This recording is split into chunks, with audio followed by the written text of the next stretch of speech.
Victor Hale did not knock. He never knocked. He pushed open the door of Eliza Whitmore's rented room in Santa Fe like he owned it, because in his mind he did. He stood in the doorway, filling it completely, and looked at her the way a man looks at something he purchased and expects to find exactly where he left it. "You think you can just walk away from me?"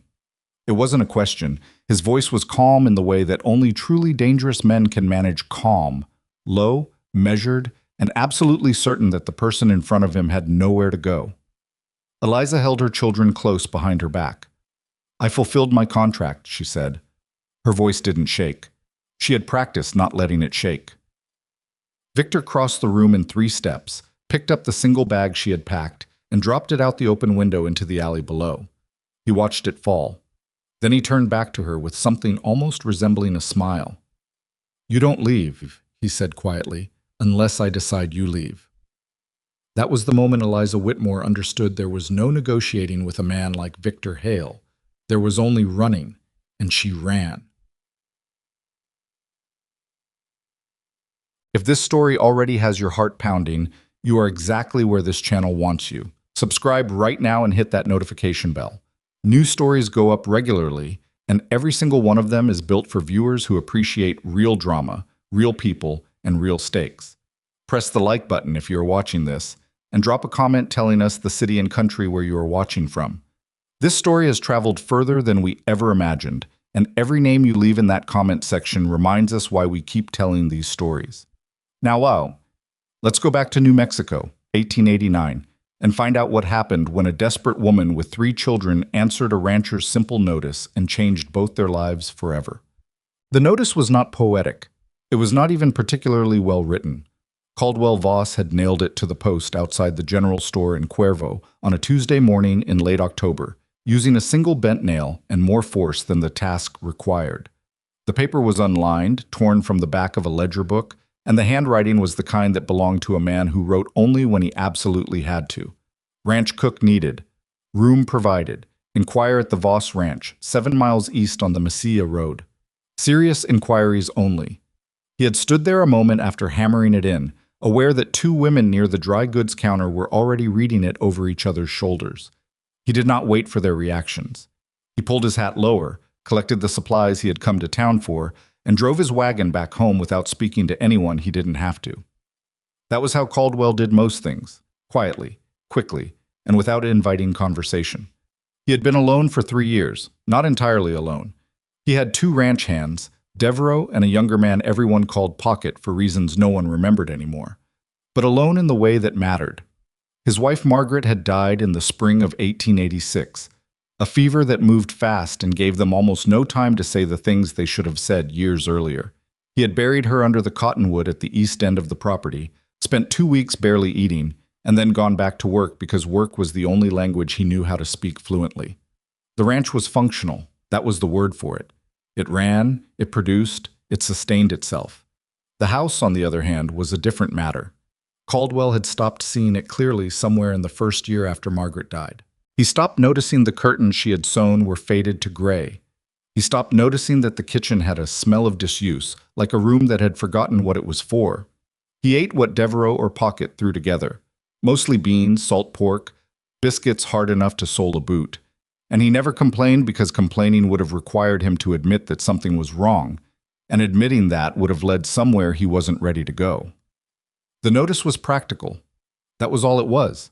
He needed someone who could cook a proper meal, keep the house from falling into complete disorder, and do it without requiring anything from him emotionally.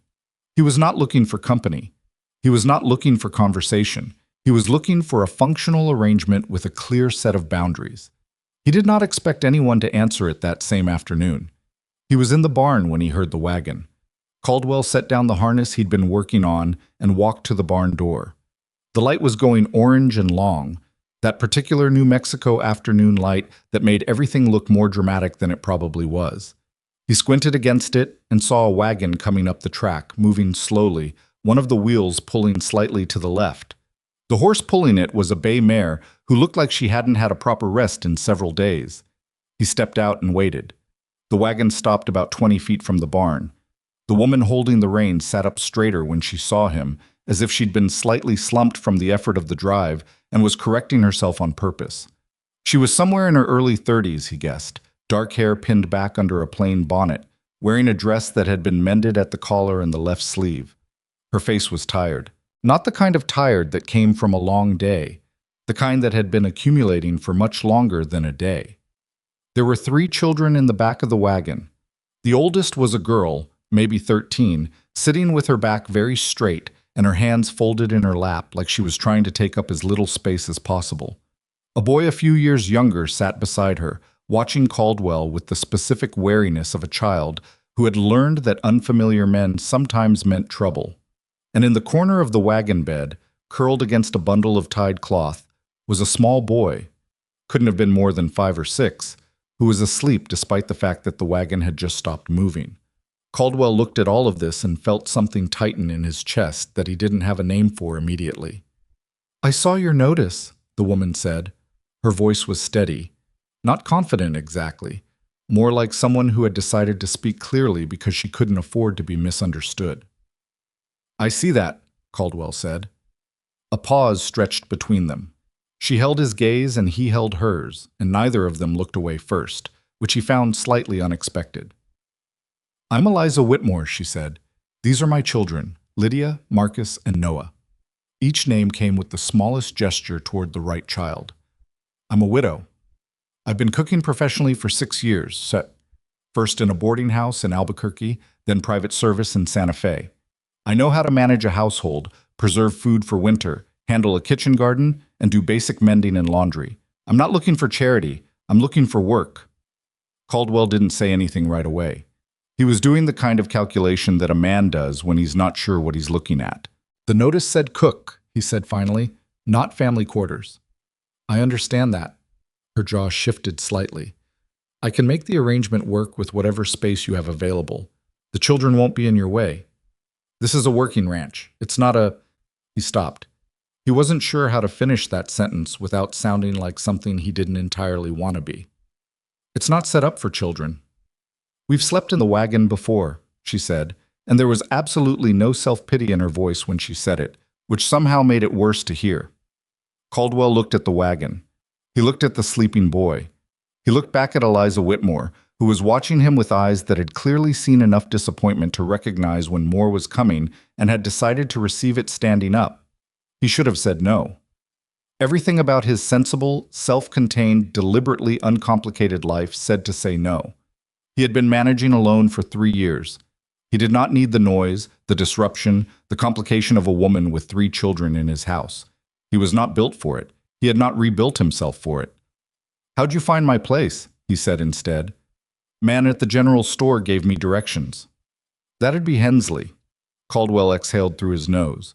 Hensley gave directions to anyone who asked him anything, with equal amounts of confidence regardless of whether he actually knew the answer. "His directions reliable?" "Got me here," she said. Something that wasn't quite a smile moved across Caldwell's face and disappeared before it properly arrived. He turned and looked back at the house. He stood there a moment, doing something internal that didn't show on his face. 1 week, he said. He turned back. "Trial period. You cook 3 meals a day. Keep the kitchen in order. Handle whatever else needs handling in the house. Devereaux and Pocket eat here too. Ranch hands. Wages are fair. I'll show you the space we have." She nodded once. "That's all I'm asking for. I'm not—" He felt the need to be precise about this, to leave no ambiguity that would complicate things later. "I'm not in the habit of running a household with women and children in it. I don't know how to talk to children particularly. I'm not going to pretend otherwise." "I'm not asking you to talk to them," Eliza said. "I'm asking you to let me work." He looked at her for one more moment. Then he said, "Wake up the boy and bring them inside. I'll put the mare in the barn." He took the horse's lead without waiting for her response, which meant he missed the brief expression that crossed Eliza Whitmore's face when she realized she had a week to prove something that her entire future depended on. The house was worse than she'd expected. Not filthy. Whoever lived here had a basic standard of order, but neglected in a way that went beyond dirt. The curtains in the front room had faded to almost no color. The kitchen had a good stove, solid and well made, But the shelves were organized the way shelves get organized when someone stops caring about organization and starts caring only about function. Cans shoved to the back, dried goods in no particular order, a skillet that had been washed but not properly seasoned, which told Eliza that whoever had been doing the cooking here didn't really cook so much as heat things. She stood in the kitchen doorway for a moment and took stock. Lydia appeared at her elbow. "Mama, I see it. It's a lot. It's workable." Eliza said it firmly, not because she was certain, but because Lydia needed to hear it said firmly. The girl had spent too much of the last year watching her mother make calculations about impossible situations. She deserved to hear confidence instead of calculation once in a while. Marcus was already moving through the kitchen with his eyes, the way he always did in new places, cataloging, assessing, looking for the thing that needed doing first. He was 10 years old and had an old man's pragmatism in a child's body, and Eliza wasn't always sure whether to be grateful for it or heartbroken by it. "Firewood stacked outside the back door," he reported. "Good stack, dry wood." "Good," Eliza said. Noah was still half asleep against her hip, his small hand twisted into the fabric of her dress. She kissed the top of his head, and he didn't react. Caldwell appeared in the doorway behind them. He looked at the children the way someone looks at a piece of furniture that has been moved to an unexpected location. Not hostile, exactly, just surprised to find it there. "Back room off the kitchen," he said. "It was storage. I had Devereaux clear some space. It's not much." "May I see it?" He stepped aside, and she carried Noah through the kitchen to the back room. It was small, barely 12 by 10, with a single small window and the particular smell of rooms that don't get used often. But the floor was solid. The walls were solid. There was a wooden bunk against one wall that looked like something Devereaux had thrown together quickly, and a small chest of drawers that was old but functional. It was the best room Eliza Whitmore had occupied in 4 months. "It's fine," she said. "Thank you." Caldwell gave a short nod, as if he wasn't sure what to do with gratitude but was willing to acknowledge its arrival. "There's food in the kitchen. Whatever you can make tonight is fine. No expectations for the first evening." He left before she could respond. She set Noah on the lower bunk, pulled off his shoes, and covered him with the blanket she'd brought from the wagon. Then she turned to Lydia and Marcus, who were standing in the doorway watching her. "Lydia," she said, "unpack what we need for tonight. Marcus, bring in what's left in the wagon, carefully." "Yes, ma'am," they said in near unison, the automatic compliance of children who had learned that efficiency was a form of safety. She went back to the kitchen and started with the stove. The smell of actual cooking was what stopped Devereaux cold when he came through the back door at 6:30.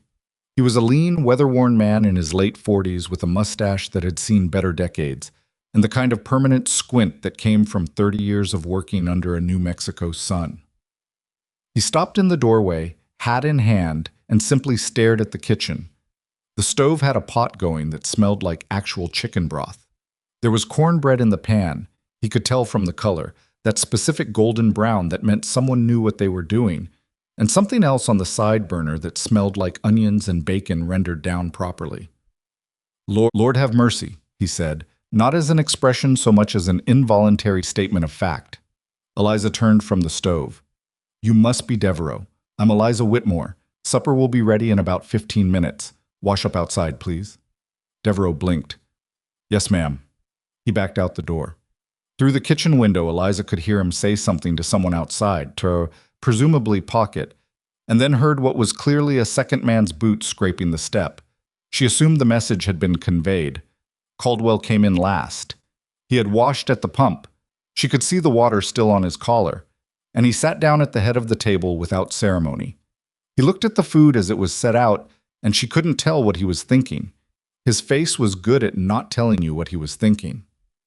"Bless," Devereaux started. "Go ahead and eat," Caldwell said, which was how grace was apparently said in this house. Eliza sat at the far end with the children, and for a few minutes the only sounds were the sounds of people eating. Real eating, the kind that happens when food is actually good enough to require attention. Pocket was 17 and had apparently not learned yet that you weren't supposed to let your feelings show on your face at dinner. He ate 3 pieces of cornbread before the chicken broth was half gone and looked like he might cry from happiness. Devereaux caught Caldwell's eye across the table. Something passed between them. some acknowledgement that was too small and too old-fashioned to be put into words. Caldwell looked back at his bowl. "It's good," he said. He said it to the bowl, not to anyone in particular. "Thank you," Eliza said. Marcus, sitting beside her, reached very carefully for another piece of cornbread and then held very still, as if he was checking to see whether reaching for food at the table was allowed here. Eliza touched his arm lightly and nodded, and the boy ate. She found the curtains at the bottom of a chest in the front room 2 days later. They had been folded there, carefully folded, not shoved, and they were the same pattern as the faded ones hanging in the windows, but these were intact, full of color still. Whoever had stored them there had replaced the good curtains with the faded ones, which was exactly backward, and for a moment Eliza stood there trying to understand why.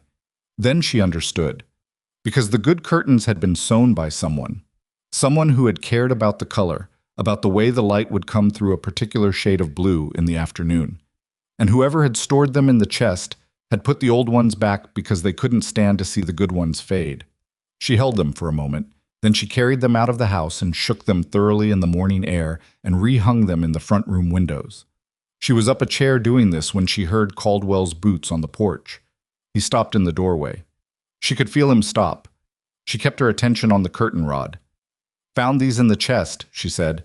"The ones hanging were past saving. I'll replace them if you'd rather." He didn't say anything for what felt like a long time. "Leave them," he said finally. She climbed down from the chair and moved to the next window. He didn't leave immediately. She could hear him standing there for a moment longer, and then his boots moved on. Eliza shook out the second curtain and began to hang it. She didn't know whose curtains they were. She didn't need to. She understood that she had just done something that mattered more than cooking a good supper, and she understood equally that the man who owned this house was not going to say so. The children were careful in ways that made her chest hurt sometimes. Lydia had learned, somewhere in the years of uncertainty, to fold into the background when there were strange men in a room. She was a beautiful girl with a quick mind and a gift for fine needlework, and she spent most of her first 3 days at the ranch sitting in corners doing mending, making herself useful and invisible simultaneously. It worked so well that by the third day, Pocket had completely forgotten to be awkward around her and was instead asking her opinion on whether a particular seam in a work shirt was worth saving or not. Lydia gave him a serious assessment, and he listened to it seriously, and somehow that was how she stopped being a background figure and started being a person at the ranch. Marcus was a different story. Marcus needed to be useful the way some people needed water. He showed up in the barn on the second morning, stood outside the door with his hat in his hands, and waited until Devereaux looked up. "I can work," the boy said. "I'm strong for my size and I learn things fast. I won't get in the way." Devereaux looked at him, looked at Caldwell, who was standing across the barn doing something with a bridle and pretending not to have heard any of this. "You know how to muck a stall?" Devereaux said. "I'll learn." Devereaux picked up a spare shovel and handed it over. He pointed at the far stall. Marcus took the shovel with the seriousness of someone receiving a very important commission, went to the stall, and began. Caldwell kept his eyes on the bridle. Noah was the most unpredictable. I was the youngest and the most thoroughly worn down by the year they'd had. He'd gone quieter than a child his age ought to be, and he had this habit of watching things from a distance before deciding whether they were safe. He watched the horses for a full day and a half from the fence before climbing up on the lowest rail to get closer. He watched Caldwell for nearly 3 days before he said a single word to him. The word, when it finally came, was, "Your horse is old." Caldwell was leading the bay gelding, 15 years old if he was a day, toward the water trough. He stopped and looked down at Noah, who was standing about 6 feet away with his small hands at his sides. "He is," Caldwell said. "Does that make you sad?" A pause. Caldwell was not accustomed to being asked questions that went straight for the middle of things without any preamble. "Not sad," he said. "He's had a good life." Noah considered this. My papa died," he said. "He was old." "I'm sorry to hear that." "Mama says he's somewhere good now." Noah looked at the horse. "Maybe your horse can be somewhere good too, when it's time." "Maybe so," Caldwell said, and he meant it in a more deliberate way than he expected to. Noah nodded, as if this resolved something, and went back toward the house. Caldwell stood there a moment longer, then led the old gelding to water. The first real friction came at the end of the fourth day. Eliza had taken the opportunity of a dry afternoon to drag the rugs from the front room outside and beat them thoroughly. She had also swept every corner of the house, including the corners of the bedroom hallway, which included the area outside the door to what had clearly been a woman's sewing room at some point. A small room now used for nothing in particular, with a locked door. She hadn't tried the door. She had simply swept the hallway outside it. When Caldwell came in that evening and walked through the house, he stopped in that hallway. He looked at the swept floor. He looked at the closed door. Then he came into the kitchen where Eliza was finishing up supper. "The room at the end of the hall," he said. "I didn't go in," she said. "The door was locked. I swept outside it." He looked at her with an expression that she couldn't entirely read. Not anger, exactly. Something more complicated. "It stays locked," he said. "Of course," she said. He stood there another moment. The expression on his face did something difficult. "It was my wife's," he said. He said it the way someone sets something fragile on a surface, carefully, and then they step back. "I understand," Eliza said. She turned back to the stove. She heard him leave the kitchen. She let out a quiet breath that she hadn't fully realized she'd been holding. She understood more than she let on. She understood that there were rooms inside people as well as inside houses. Rooms with locked doors that had nothing to do with the person standing in front of you and everything to do with someone who was gone. She had her own locked rooms. She knew better than to ask anyone to open theirs before they were ready. She just didn't always know how to say that without it sounding like she was making it about herself, so she didn't say it at all. The 1-week mark arrived on a Monday morning, and Caldwell found himself sitting at the kitchen table at 5:30 in the morning, earlier than usual, with a cup of coffee that Eliza had somehow arranged to be ready before he woke up, which meant she had been up before 5, which was a fact he filed away without comment. He sat with the coffee and did some thinking. The ranch house was different, not dramatically different in any physical sense. The bones of it were the same, but something had changed that he couldn't attribute to curtains or swept floors or even good cooking, though it was all of those things. The house had a sound now, actual sound. Footsteps at different hours, the low voice of a woman talking to her children in the back room before bed. The particular kind of quiet that is different from the quiet of an empty house because it is full of sleeping people rather than full of nothing. He had not expected to notice the difference. He had not expected to care. He thought about the conversation with Noah and the old horse. He thought about Lydia sitting in the corner doing mending and the speed at which she had gone from invisible to simply present. He thought about Marcus in the barn, who had apparently moved from mucking stalls to learning how to handle a harness, which Devereaux had allowed on what Caldwell understood to be a complete impulse on Devereaux's part, prompted by the boy's refusal to stop asking careful, intelligent questions. He thought about a locked room at the end of a hallway, and the fact that the woman in his kitchen had swept the floor outside it and said "I understand" in a voice that suggested she actually did. Eliza came through the kitchen door at 5:45, saw him already up, and didn't miss a step. "Good morning," she said. "Morning." She went to the stove. He watched her work for a moment, the efficiency of it, the way she moved in a kitchen like she'd been doing this specific thing her entire life, which he supposed she had. "The week's up today," he said. Her hands didn't stop moving. "I know." "I'm not looking to renegotiate anything," he said. She turned from the stove, looked at him directly. "You want me to pack?" she said. Flat, prepared. "No," Caldwell said. "I want you to stay." He picked up his coffee cup. "Same terms. You and the children. This is a working arrangement, and I'm not—" He stopped, tried again. "I'm not changing any of the terms of what this is." She looked at him for a moment. Something moved through her face, not relief exactly, but the particular look of someone who has been braced for a blow and found that the blow didn't come. "I'm not asking you to," she said. "Good." He finished his coffee. She turned back to the stove.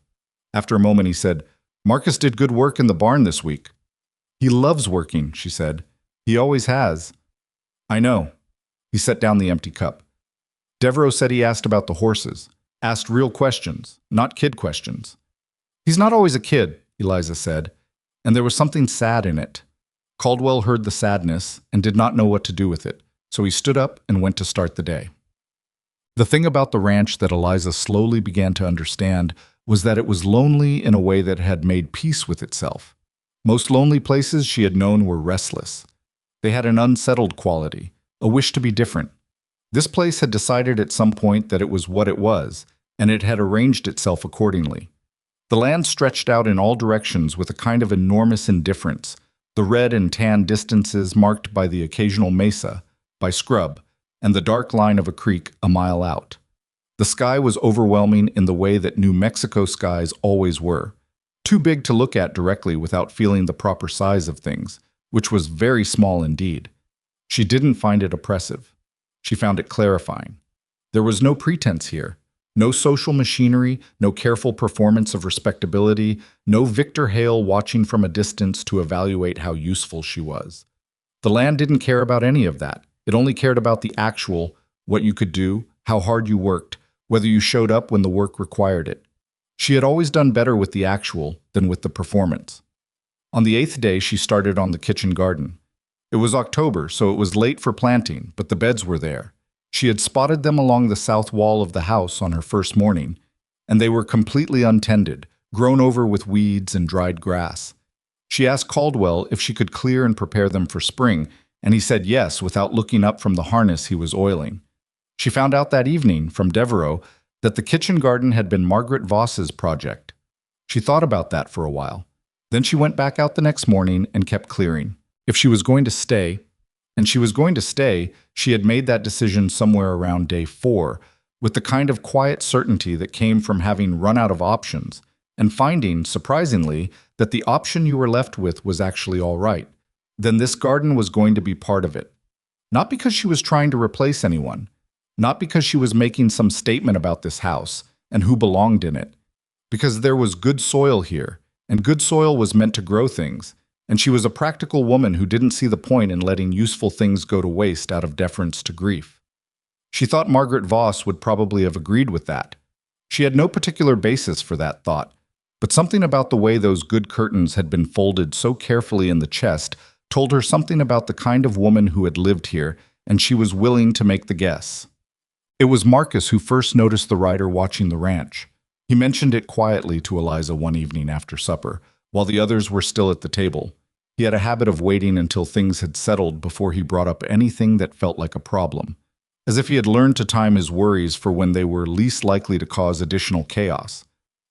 "There was a man on the ridge," he said, "this afternoon. He sat there for a while." Eliza looked at him. "What kind of man?" "Couldn't see much. Dark horse. He wasn't moving, just watching." She kept her voice even. "How long?" "Maybe an hour. Then he left." Marcus looked at her steadily. "You know who it is?" She looked at her son, 10 years old with a man's perceptiveness and a child's need for the truth. And she made a decision. "Maybe," she said. "I'm not sure. Is it the man from Santa Fe?" She had underestimated him again. She always underestimated him. "I don't know," she said. "Probably not. There are always people who ride these ridges." She touched his shoulder. "Don't say anything to anyone else yet. Let me think." He nodded. He would keep the secret because he understood that secrets had their proper time, and he trusted her to know when that time was. Eliza went to bed that night and lay in the dark listening to her children breathe and thought about Victor Hale. She thought about the way he had stood in the doorway of her rented room. The absolute certainty of a man who had never in his life encountered a situation he couldn't buy or bully his way through. She thought about the bag dropping from the window. She thought about the way his voice went quiet when he was at his most dangerous, because quiet was how he chose to remind people of their size relative to his. She had been running from that voice for 4 months. She had started to feel, tentatively, cautiously, like maybe she had finally put enough distance between herself and it. A man on a ridge with a dark horse sitting there for an hour told her she had not. She lay there in the dark and worked through her options the way she always worked through her options, systematically, without panic, one possibility after another, until she found the one that was actionable. Running again was an option. She rejected it. She had 3 children, a bay mare with a bad left knee, and nowhere to run to. Staying was an option. Staying meant Caldwell Voss would eventually be part of whatever came next, whether she told him the truth about her past or not. She lay there a long time. She had not lied to Caldwell Voss about anything. She had simply not told him everything. Those were different things. She had been telling herself that for 4 months, and she had mostly believed it. Lying in the dark on the 8th night in this small room off the kitchen of a ranch that had slowly, impossibly, started to feel like something she wanted to stay in, she was not entirely sure she still believed it. On the 9th day, she told him. She found him at the water pump in the early morning, before Devereaux and Pocket were up, and she stood there and she told him about Victor Hale in a voice that stayed steady for most of it and cracked only once, briefly, near the end. She told him about the boarding house in Albuquerque, where she had worked honestly and well. She told him about how Victor Hale had appeared there on a business trip and made her an offer of private household employment at twice the wages, and how she had accepted because she had 3 children, and twice the wages was the difference between just surviving and actually providing. She told him about how the work had been legitimate for almost a year, and then, gradually, had started to not be. The requests that edged past appropriate, the way Victor had started treating her like something he'd purchased rather than someone he'd employed, the pressure that increased in tiny increments until she understood that he had decided she had no exit. She told him about the night she had gathered her children and the most important of their belongings and walked out while Victor was away on business. She told him about 4 months of moving, Albuquerque to Las Cruces to Mesilla to Cuervo, always ahead of whatever network of men Victor used to find things that had decided to leave him. She told him about the rider on the ridge. When she finished, Caldwell was quiet for a moment. The water pump handle was still in his hand. He hadn't moved through most of what she'd said. "How sure are you that it was his man?" he said. "Not sure at all," she said. "But I know how he operates. He doesn't come himself until he's sent someone first." Caldwell set the pump handle down. He looked at the horizon the way he looked at most difficult things, directly and without a great deal of visible emotional reaction, but with an attention that meant he was actually thinking rather than shutting down. "Why are you telling me this now?" he said. "Because if his man was watching this ranch from that ridge, you were already part of this whether I told you or not," she said. "And you deserve to make your own decision about what you want to do with that." He looked at her. "You think I'm going to ask you to leave?" he said. "I think it's the reasonable thing to do," she said. "You didn't sign up for someone else's trouble." The morning was very quiet around them. Somewhere out past the barn, a meadowlark was being aggressively cheerful about the hour. "No," Caldwell said. "No, you didn't sign up, or... No, I'm not asking you to leave." He picked up the 2 water buckets he'd come out for. "And I'd appreciate it if you didn't assume you know what's reasonable for me. I've been deciding that for myself for a good while." He carried the buckets toward the barn. Eliza stood at the pump and did something she hadn't done in months. Something that surprised her enough that she put a hand up quickly to cover it. She cried. Briefly, quietly, with the thoroughness of someone releasing something that had been held under pressure for a very long time. Then she wiped her face, straightened up, and went to start breakfast. She was pulling a pan of biscuits from the oven when the knock came at the front door. It was hard enough to be just barely this side of a fist. Eliza set the pan on the counter and went to the front room. Through the window, she could see 2 horses tied at the post. She could not see the men. She opened the door. There were 2 of them, and they were exactly the kind of men that Victor Hale hired when he needed someone to look convincing from a distance. Large, unhurried, wearing the particular expression of men who had been told they had authority and believed it completely. The one in front had a badge on his coat that was pinned at an angle and looked like it might have been purchased rather than issued. "We're looking for a woman named Eliza Whitmore," the man with the badge said. "I'm Eliza Whitmore," she said. He looked her up and down with an assessment that had nothing to do with law enforcement and everything to do with Victor's description of a woman he wanted returned. "You'll need to come with us," he said. "There's some questions you need to answer about business in Santa Fe." "What kind of business?" "The kind that's not yours to ask about." He reached for her arm. Eliza stepped back and put her hand on the doorframe. "You don't have a warrant," she said. "A badge doesn't substitute for a warrant. I'll answer any official questions in the presence of the county sheriff. Those are my terms." The man's eyes went cold in the way that Victor's eyes went cold, and she understood that this was a particular kind of man, trained in a particular kind of persuasion. "Lady," he said, I'm going to give you a chance to walk out that door on your own 2 feet. And I'm going to give you the same chance, said a voice from the hallway behind her.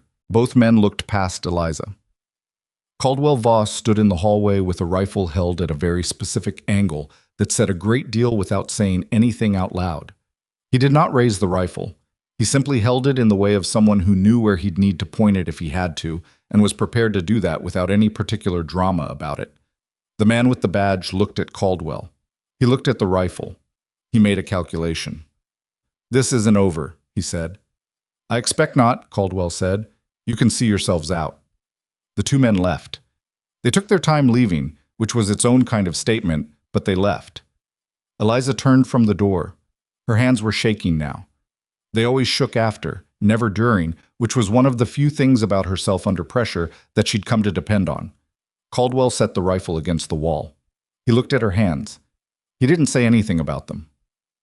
"Noah's in the back room?" he said. "Yes, all 3 of them. She had sent them back there the moment she heard the horses." He nodded. "All right." He looked toward the front window for a moment. "Victor Hale. That's who sent them." "Yes." He exhaled slowly through his nose. "He's going to come himself." "Yes," she said. "He will." "Then we've got some time to think before he does." Caldwell turned from the window. "Come finish making breakfast. We're going to need to eat before we can think clearly about any of this." Eliza looked at him, this infuriatingly practical man with his rifle against the wall and his completely unruffled manner, and felt something she hadn't felt in years, something she didn't immediately want to put a name to because naming it felt premature and possibly dangerous. She went back to the kitchen and finished making breakfast. And for the first time since she had loaded her children into a wagon in Santa Fe and driven into the dark with no clear destination, she felt something that might, in time, become something she was willing to call safe. Breakfast that morning was a quieter affair than usual. Not the comfortable quiet that had started to settle over the table in the past week. The kind where people had found their rhythms around each other and didn't feel the need to fill every silence. This was a different quiet. The kind that sits down at the table alongside everyone else and takes up more space than it should. Devereaux and Pocket had heard the horses. They had heard the voices at the front door, and though neither of them had seen exactly what happened, they had come in for breakfast to find Caldwell's rifle leaning against the hallway wall and Eliza's hands moving through the kitchen work with a careful, deliberate steadiness that told a man who knew how to read people that something had required that steadiness of her. Pocket kept glancing at the rifle and then looking away from it. Devereaux ate his eggs and said nothing. Noah sat between his mother and Lydia, smaller than usual somehow, the way children get when they've sensed that the adults around them are managing something.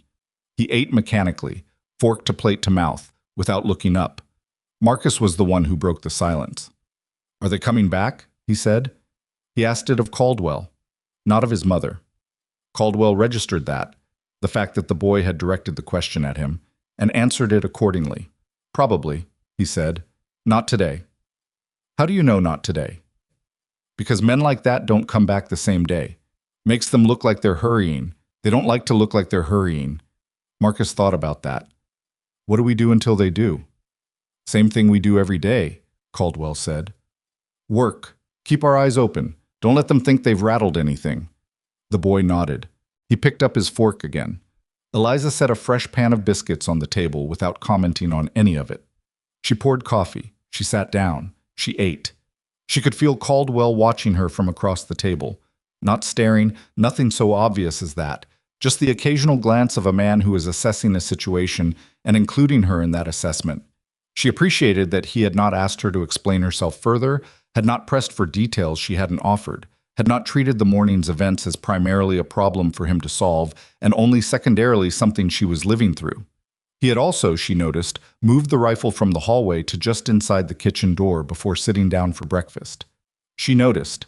She didn't comment. She was beginning to understand how communication worked with Caldwell Voss, not in declarations or explanations, in small, deliberate actions that meant things if you paid attention and meant nothing at all if you didn't.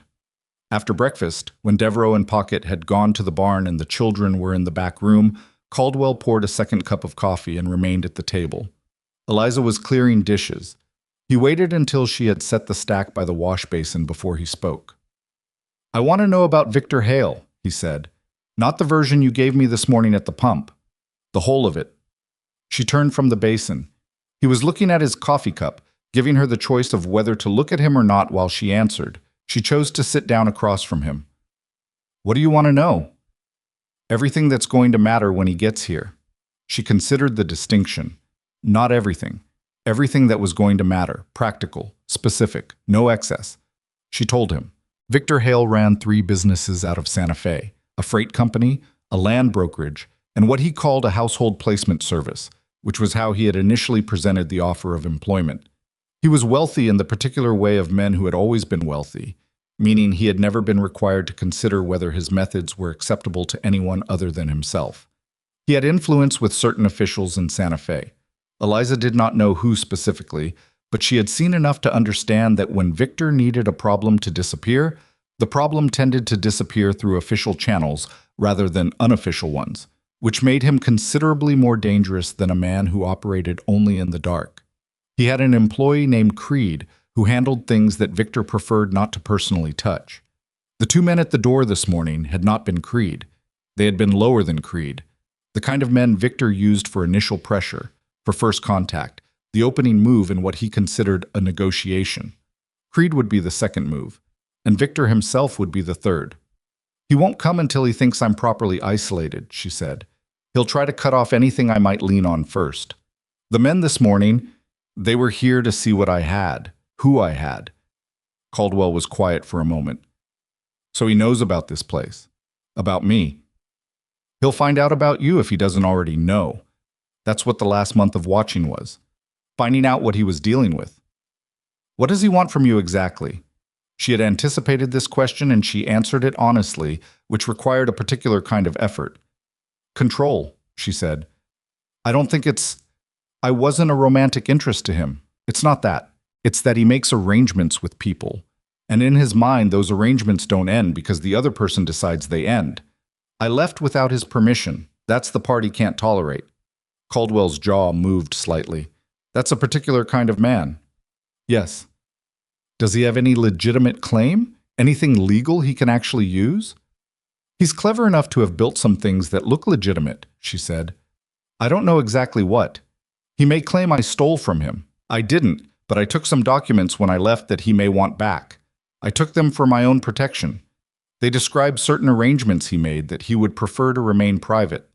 Caldwell looked up at her for the first time since they'd sat down.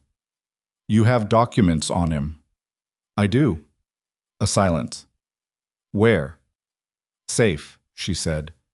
Not here. He accepted this without pushing on it. She was glad. She wasn't ready to tell him about the oilskin packet sewn into the lining of the bag she'd packed in Eliza's. In her bag, the one she'd been carrying since Santa Fe. That was her last card. She didn't play last cards until she had to. All right, Caldwell said. He stood up. He carried his cup to the wash basin and set it in. I'm going to ride into town today. Talk to the sheriff. Harlan Briggs, she said. He looked at her. You know him? I asked about him when we first came through Cuervo, she said. Before I saw your notice. I make a habit of knowing who the law is in a town before I put my children in it. Something shifted in his expression, slight, barely visible. What did you find out? That he's honest and he's slow, she said. The slow part isn't an insult. He thinks things through. He won't be rushed into a position. That's good and bad depending on what Victor brings him. Caldwell took his hat from the peg by the door. You've thought about this more than you've let on. I think about everything more than I let on, she said. It's a habit. He put his hat on. I'll be back by afternoon. Don't open the door for anyone. I wasn't planning to. I know. He paused in the doorway. Tell Marcus he can work with Pocket in the barn today. Boy needs something to do with his hands when he's thinking. He left before she could respond to that, which was also, she was understanding, a habit of his. She stood in the kitchen alone for a moment. Then she went to find Marcus. Devereaux found her in the garden that afternoon, not working the soil. She'd done what she could do to the beds for the day, and there was a limit to how much preparation made sense in October. She was just sitting on the low stone wall that edged the south garden, looking out at the land, giving herself 15 minutes of something that wasn't useful because she had learned, badly and late, that a woman who never stopped being useful eventually stopped functioning. He sat down on the wall a few feet away. He had his hat in his hands and was turning it by the brim, which was apparently what he did when he had something on his mind. "Been with Caldwell 11 years, he said. It wasn't an opener to anything. It was just a fact he was putting on the table. "That's a long time," Eliza said. "It is." He kept turning the hat. "He's not a complicated man. People think he is because he doesn't talk much. But that's not the same as complicated. He does what he says, and he doesn't say what he doesn't mean, and he takes a while to decide things, but once he decides, that's it." Eliza looked at him sideways. "All right. I just want you to understand that when you went to town today, that was a decision." Devereaux looked up from his hat. He's not the kind of man who rides to the sheriff's office over something he's not sure about. She held his gaze. "I understand what you're telling me." "I'm not sure you do," he said, without any unfriendliness. "Because you've been here 10 days, and you still look like a woman who's already got one foot out the door. And I think that might be habit for you, which I don't blame you for. But I'm telling you, the man went to town because he's decided something, and decided things are the ones that stick." Eliza was quiet for a moment. Out past the garden wall, the afternoon light was doing that thing it did, the long golden thing that made the distances look close. "You knew his wife," she said. "Margaret." "Yes, 8 years." He looked out at the same distance she was looking at. "She was a good woman, different from you. She laughed easier, talked more, but good in the same way, solid in the center." Eliza didn't know what to do with that, so she just let it sit. "The garden was hers," she said. "I know you know that. I started clearing it anyway." "I know that too." Devereaux put his hat back on. "She would have thought that was exactly right." He stood up. "Marcus is doing good work in the barn. Boy's got a head for animals." He walked back toward the barn, and Eliza sat on the wall a while longer, listening to the land. Caldwell came back from town with 2 things: a conversation with Harlan Briggs that had gone the way slow, careful men's conversations go, not concluded, but started, and a look on his face that Eliza read before he'd gotten fully through the door. "What happened?" she said. It was not quite a question. He hung up his hat and coat. "Victor Hale has already been in contact with someone in town. Don't know who yet, but Briggs has heard the name, and the version he heard makes you sound like you left Santa Fe owing money to several people." She felt a cold settling in her chest that she recognized as the specific feeling of being outmaneuvered before the game had properly started. "He's seeding it before he arrives." "That's the word I'd use." Caldwell sat down at the kitchen table. "Briggs isn't taking it at face value, but he's also not in a position to dismiss it without something to counter it." She thought about the oilskin packet in her bag. Not yet. Not until she understood the full shape of what Victor was building. "What did Briggs say exactly?" "Said a man came through 2 days ago. Not Hale himself, someone representing him. Said there was a warrant being prepared in Santa Fe for theft and fraudulent misrepresentation. Said it would likely be arriving in Cuervo within the week." "That warrant won't be real," she said. "Briggs knows the difference between a real warrant and a bought one," Caldwell said. "But a bought warrant with the right signatures is still a piece of paper he has to respond to." She sat down across from him. Her hands on the table were still. She was proud of that, not because stillness was impressive, but because stillness cost her something right now, and she was paying it anyway. "He's going to try to use the law to make me look like I have something to hide," she said, "and then he'll come in as the aggrieved party, the reasonable businessman who just wants what's owed him." That's how Briggs read it too. "What does Briggs need?" Caldwell looked at her steadily. "He needs something that says what you're telling me is true and what Hale's telling him isn't." She looked back at him for a long moment. Then she got up, went to the back room, and came back with a flat oilskin packet about 8 inches long. She set it on the table between them. "These are records," she said. "Victor's own records. Letters, account ledgers. A written agreement he made with the land official in Santa Fe County that was not the kind of agreement that officials should have made." She touched the edge of the packet. "I copied what I could. Some of these are originals that I took because I knew he'd deny the rest." Caldwell looked at the packet. He did not reach for it. "How much trouble does this put him in?" he said. "Significant trouble," she said. "Enough that he'd rather have the documents back than pursue them legally, which is the only reason he hasn't sent Creed yet. He wants the packet, not a trial. Which means as long as you have it, he's limited in how hard he can push. Yes, but it also means he won't stop.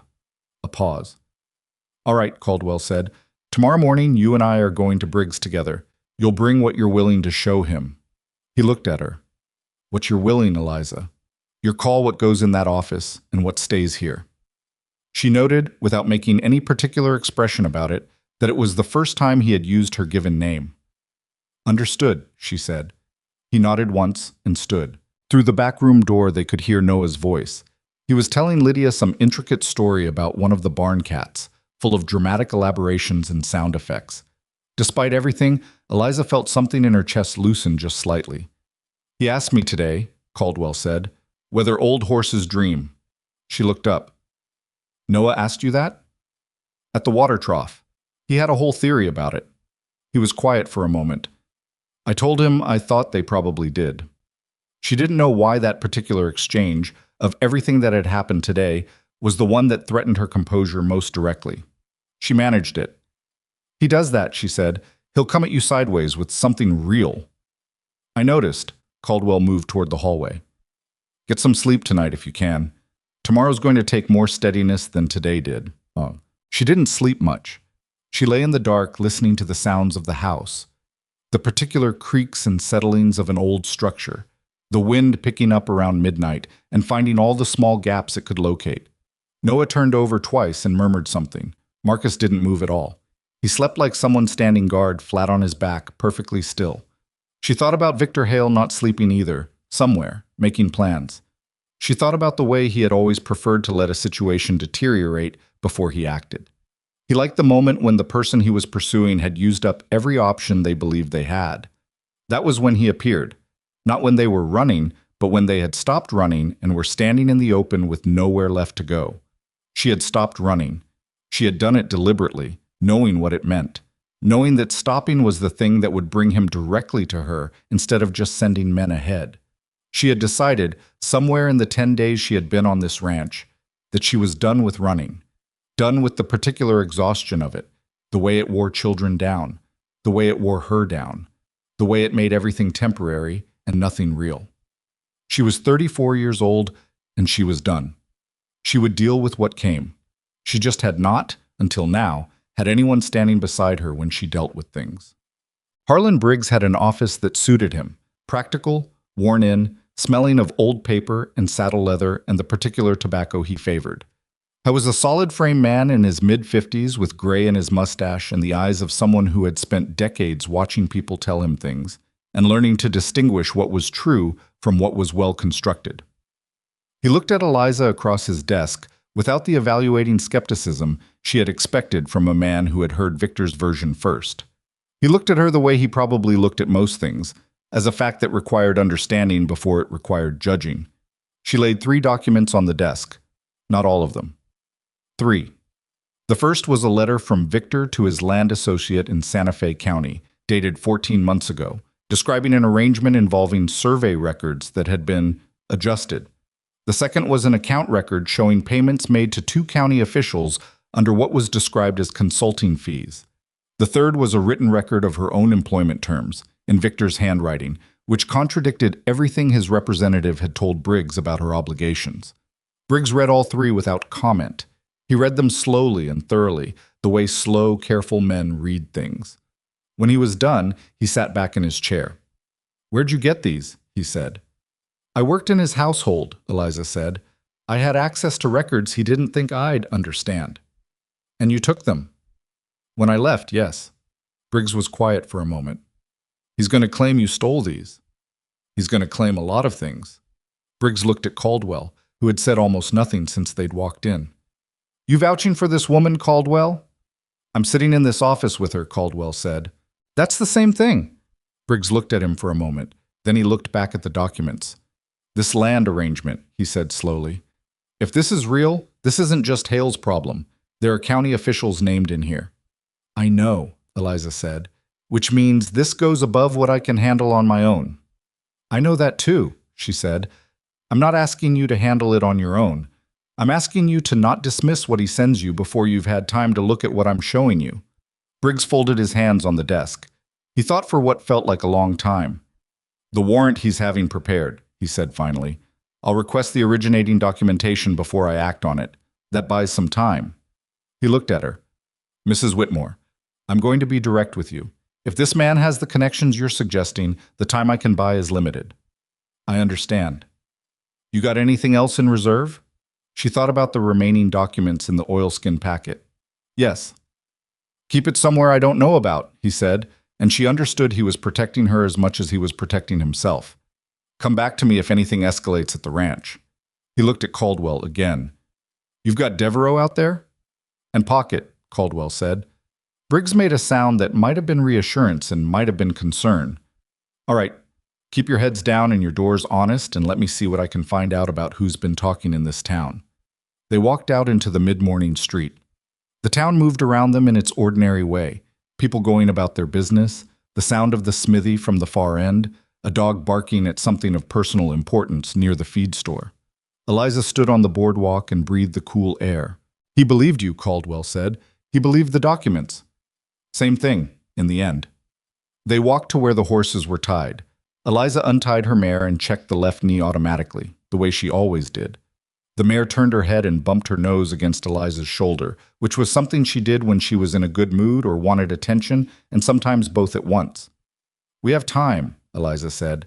"Not much, but some." "Enough to get ready," Caldwell said. "Yes." He mounted up and looked down at her with that particular expression that she had stopped trying to fully decode.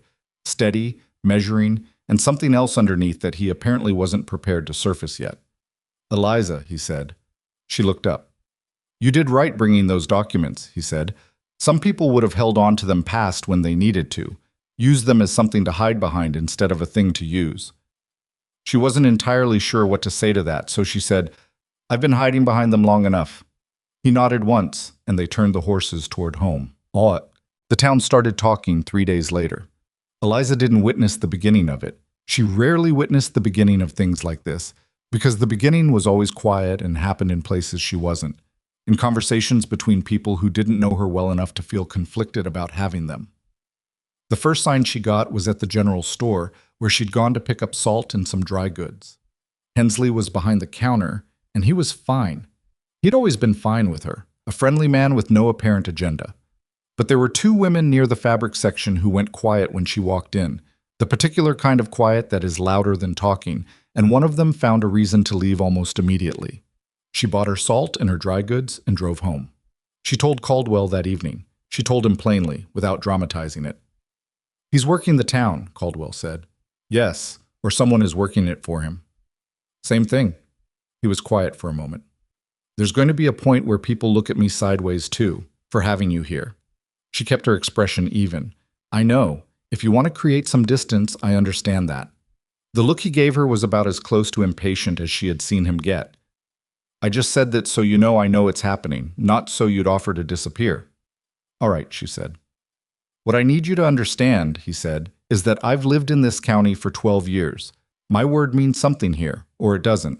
And if it doesn't, that's a problem that belongs to the county, not to me."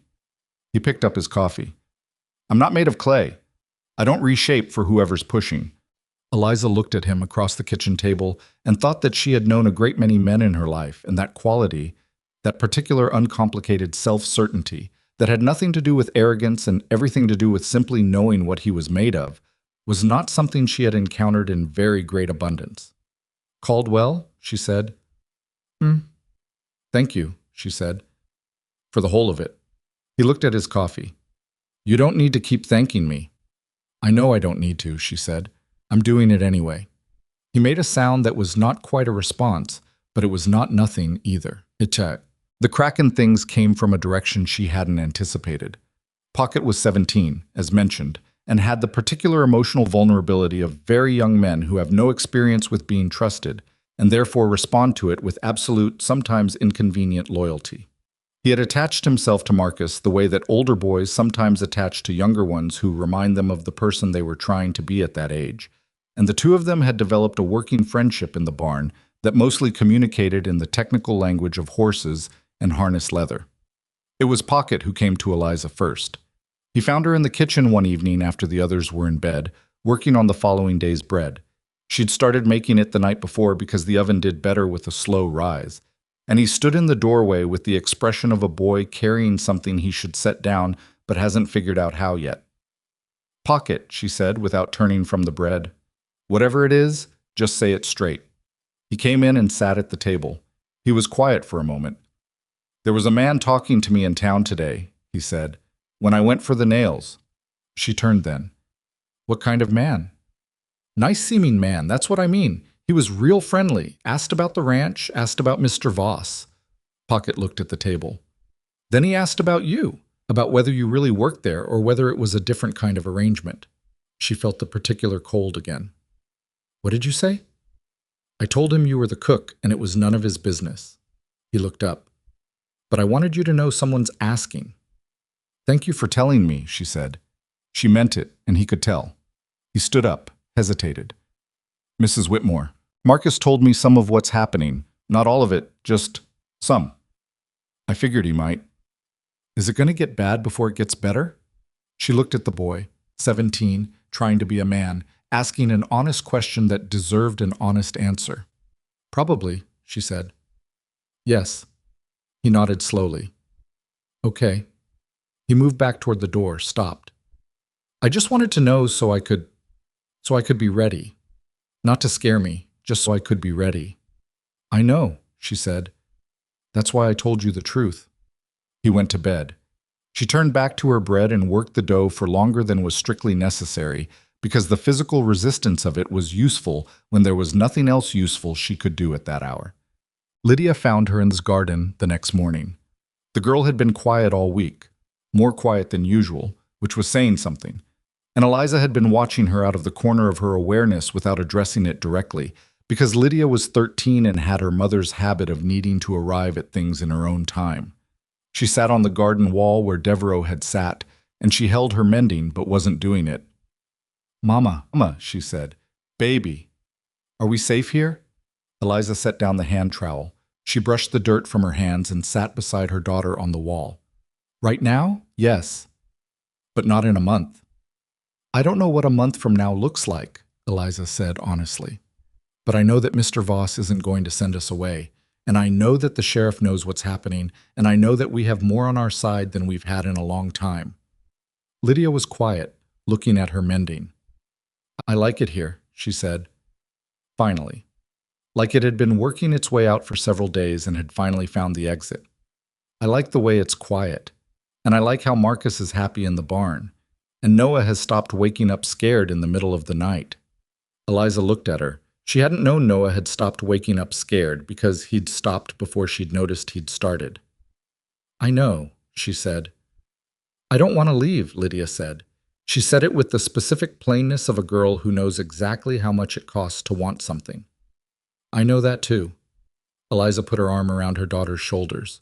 Lydia leaned in, briefly, the way 13-year-olds lean in, enough to accept the comfort, not enough to admit they needed it. "We're going to fight to stay." "You and Mr. Voss?" "Yes." Lydia was quiet for a moment. "He watches out for us," she said. "He thinks we don't notice, but he does. When he checks the doors at night, he always stops outside our room for a second before he goes to bed."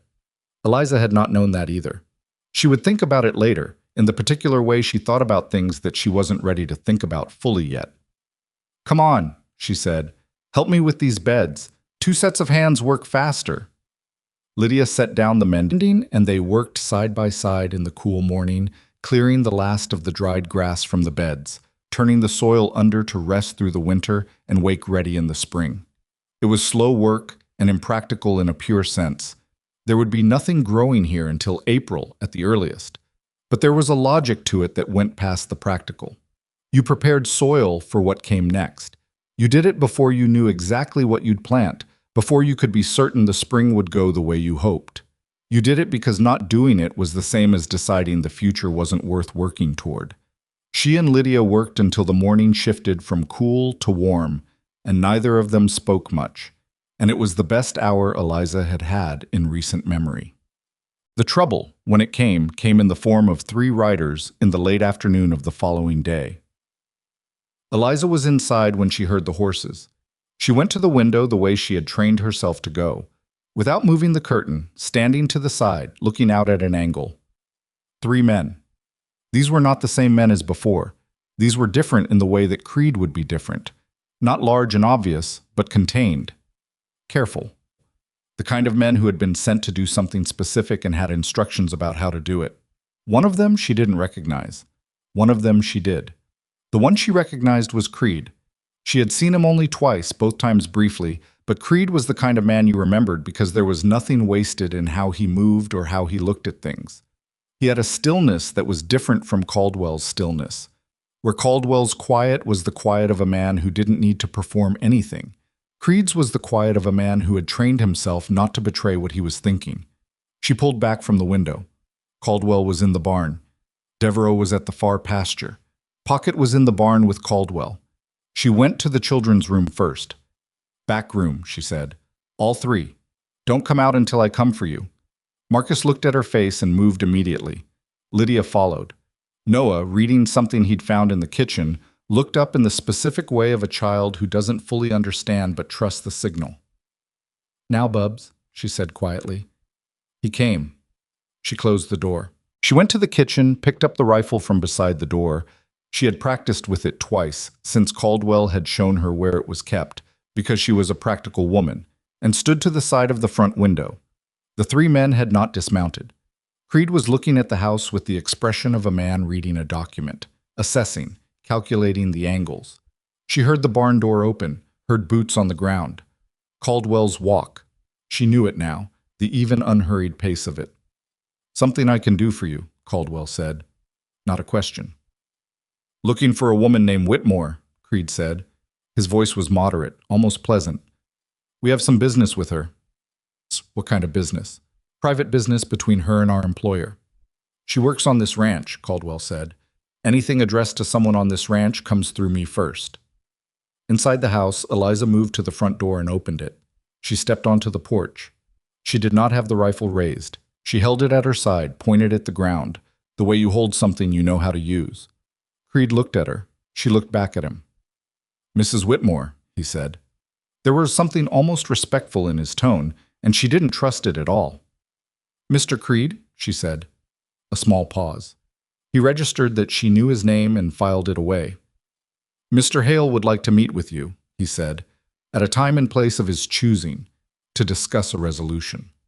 "To what?" she said. "To the current misunderstanding." "There isn't a misunderstanding," she said. "There's a man who thinks he owns people, and there's me, who knows he doesn't." Creed was quiet for a moment. He looked at Caldwell, then back at her. "Mr. Hale is prepared to be generous," he said, "in terms of settling any financial—" "I don't want his money," she said. "I want him to stop sending men to this property. I want the warrant being prepared in Santa Fe to be withdrawn. And I want to never hear his name again." She kept her voice even, level. "Those are my terms. Take them back to him." Creed looked at her for a moment. Then he looked at Caldwell. Caldwell said nothing. He stood exactly where he had been standing, with exactly the same expression he'd had since he walked out of the barn, which was the expression of a man waiting for something to be resolved so he could get back to the work that needed doing. Creed touched the brim of his hat. "We'll be in touch," he said. The 3 men turned and rode away. Eliza watched until they were gone. Then she lowered the rifle fully and held it in both hands and looked at the empty track where the riders had been. Caldwell came up beside her.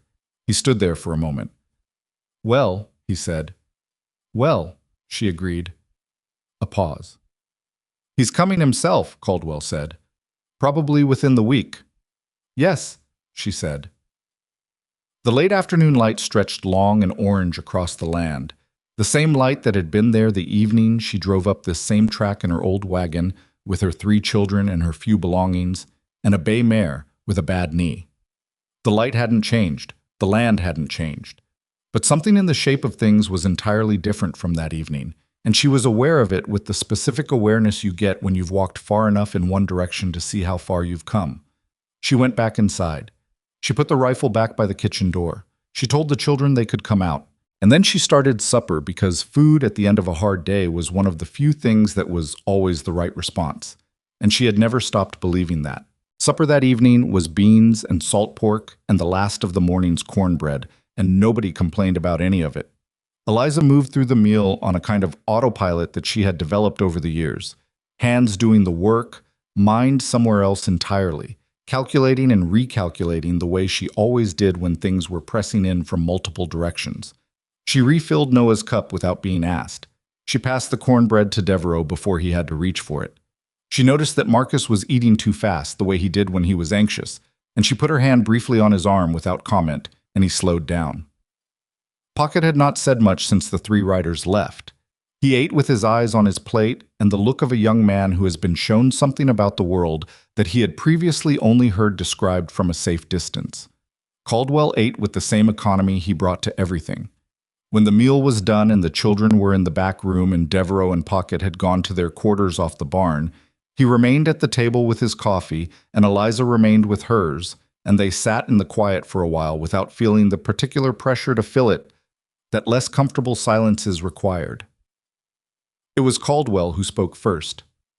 "Creed," he said, "tell me about him." Eliza wrapped both hands around her cup. "He's been with Victor 8 years, maybe 9. He's not a violent man by preference. He's an organizer. Victor uses him for the things that require thinking rather than force. But he's capable of force. When Victor decides it's necessary, yes. And Victor's decided." She looked at the table. "Creed coming himself means Victor has escalated. Before, he was sending men to remind me of my options. Creed coming means he's shifted to the closing stage." Caldwell turned his cup slowly on the table.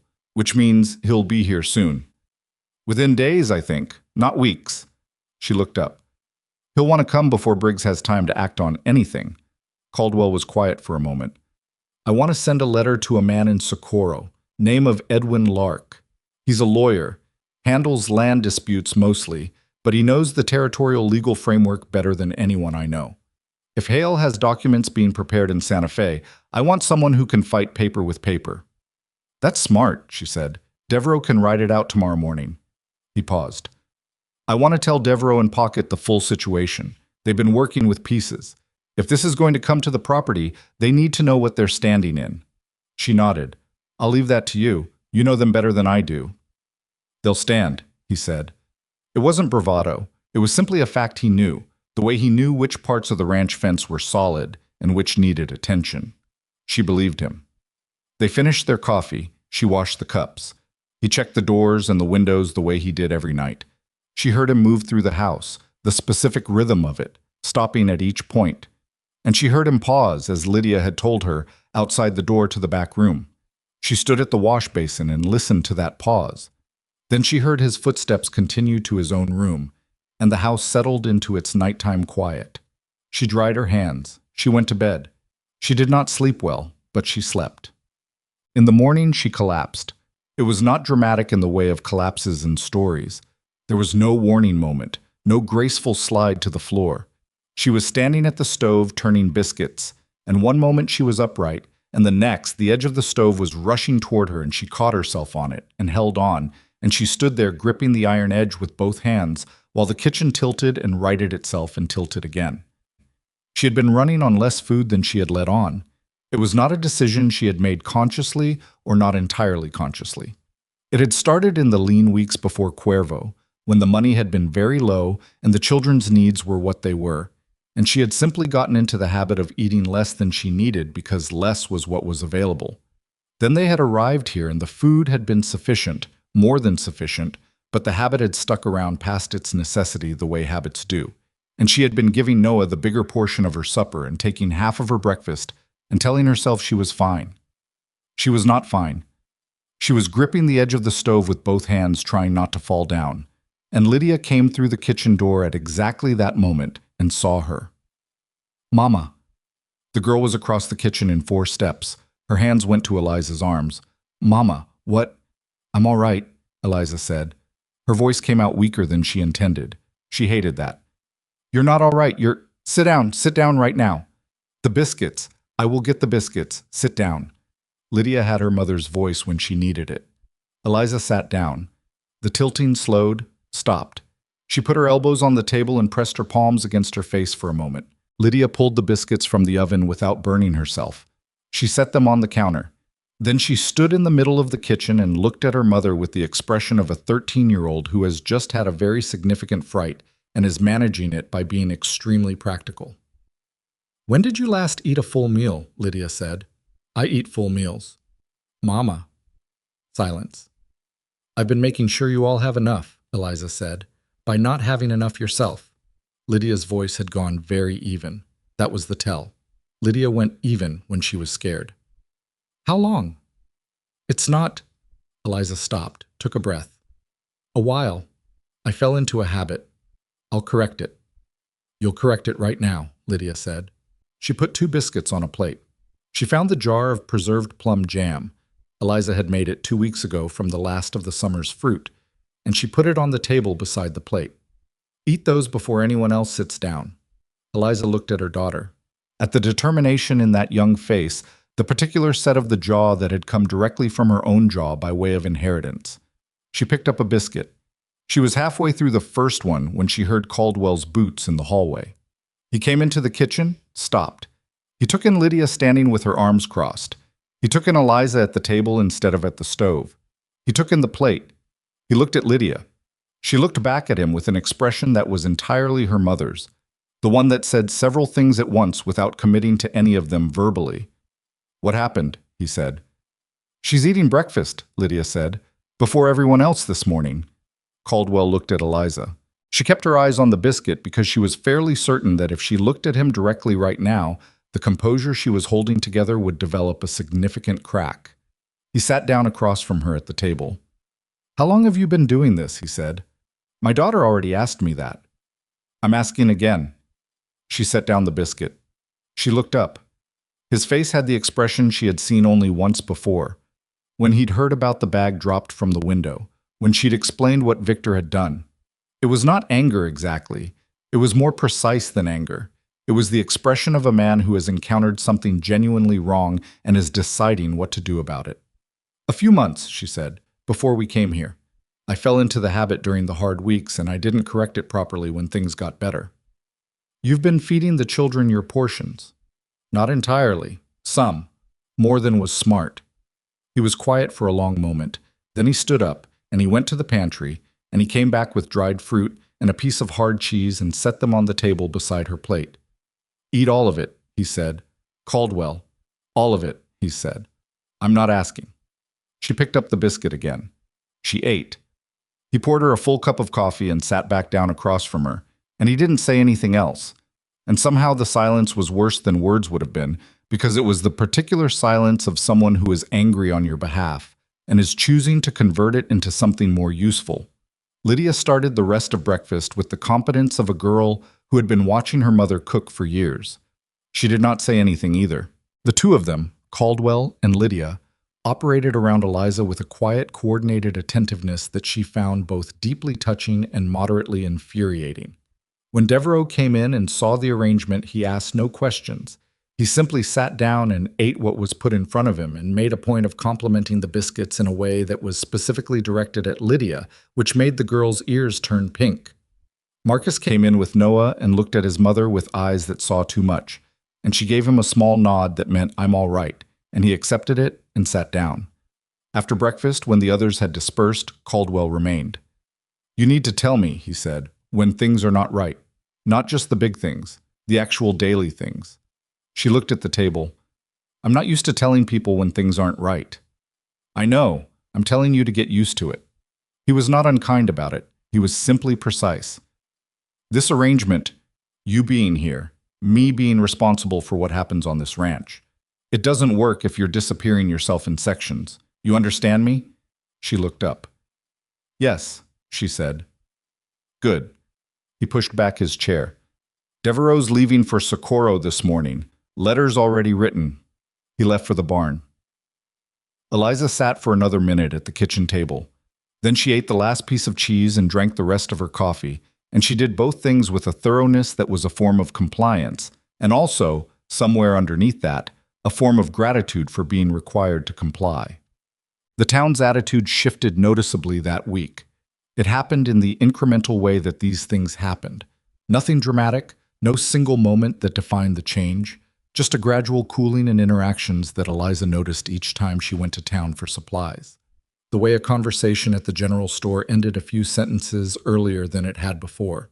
The way the woman who ran the dry goods counter smiled slightly less fully. The way a man on the street touched his hat to Caldwell, but didn't quite meet Eliza's eyes. Victor's work. The groundwork of a campaign that was designed to make her an island before the storm arrived. She had seen him do this before, in Santa Fe, before she'd understood what she was watching. He didn't attack directly, he corroded. He introduced doubt in small doses, let it work on its own, and by the time he appeared personally, the people around his target had already been primed to question what they'd believed about her. She told Caldwell what she observed. He listened without interrupting. Jenkins at the feed store said something to Pocket yesterday, he said when she was done. Something about women who carried trouble with them. Pocket told me this morning. What did Pocket say back? Said he'd buy his feed in Messia if Jenkins felt that way about it. Caldwell looked almost satisfied about this. Jenkins apologized.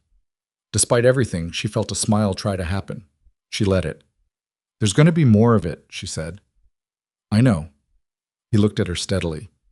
You're not going to tell me to let them think what they want, are you, to protect my reputation? I thought about it, she admitted. Don't, he said.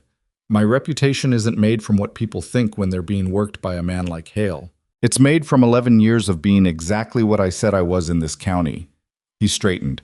People will remember that when this is over. She wanted to believe that. She mostly believed it.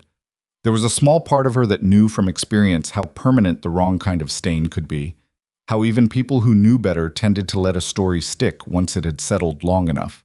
She kept that part to herself. It was 4 days after Creed's visit that the next thing happened, and it came from the direction she was least prepared for. She was working in the garden in the cool of the early morning when she heard the children in the back room.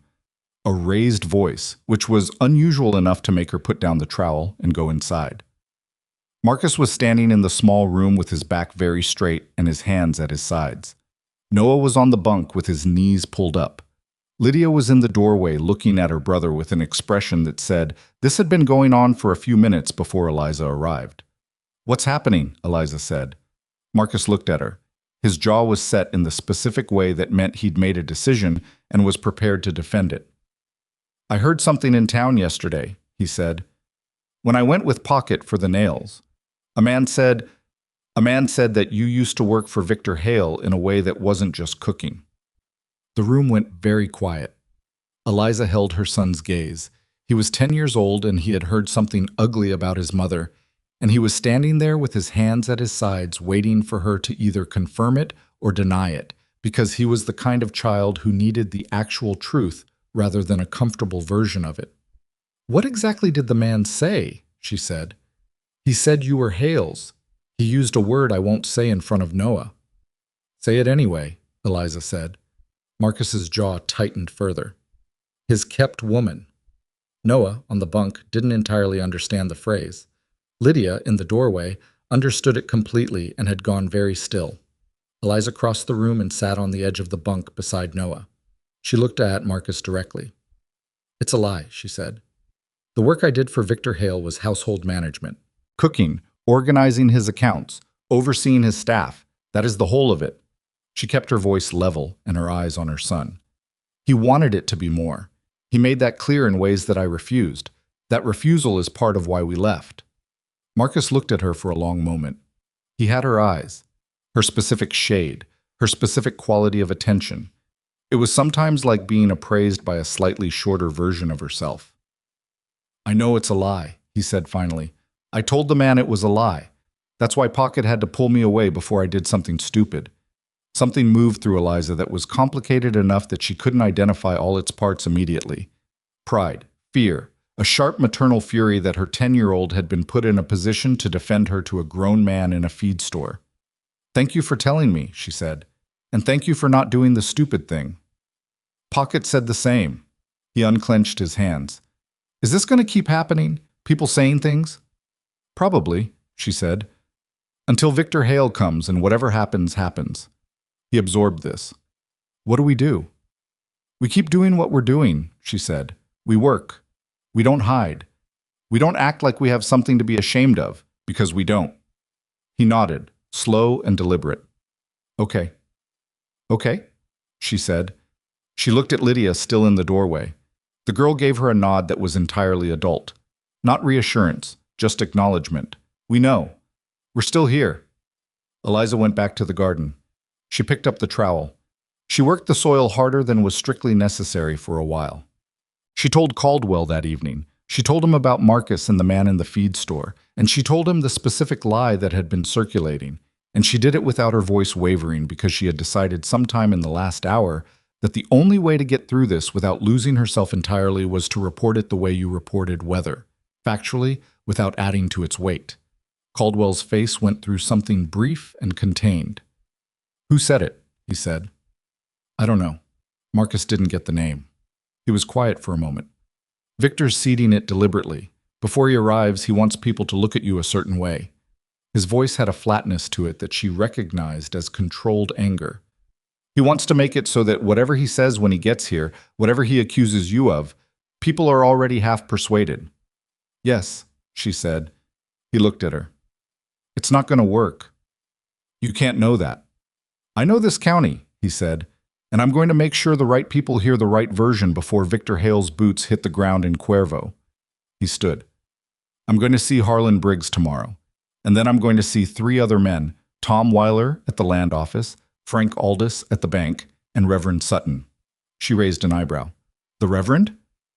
He talks to everyone and he's got a long memory, Caldwell said without apology. I'm not asking him to preach anything. I'm asking him to know the truth. There's a difference. She considered this. All right. I'm also going to ride the north fence line tomorrow morning early, he said. Creed had 3 men with him. I want to know the terrain around this property better than I currently do. You think they'll come from the north? I think I should know every direction, he said. Don't you? She did. She also noticed, and did not comment on, the shift in how he had framed all of this. Not what he was going to do about her situation, what they needed to know, what they needed to prepare. The plural had arrived so naturally in his speech that she suspected he hadn't noticed it happening. She was paying attention enough for both of them. 1. The collapse had done something unexpected. After Caldwell's insistence that she eat properly, after Lydia's firm supervision, after 2 days of being quietly and consistently watched to make sure she was actually consuming what she was supposed to consume, Eliza's body began to catch up with the sleep and the food it had been owed for months. She was sharper. Her hands were steadier. She moved through the kitchen work faster, and she began to notice things she had been too depleted to notice properly before. She noticed the way Caldwell paused when he came across something one of the children had left in the main room.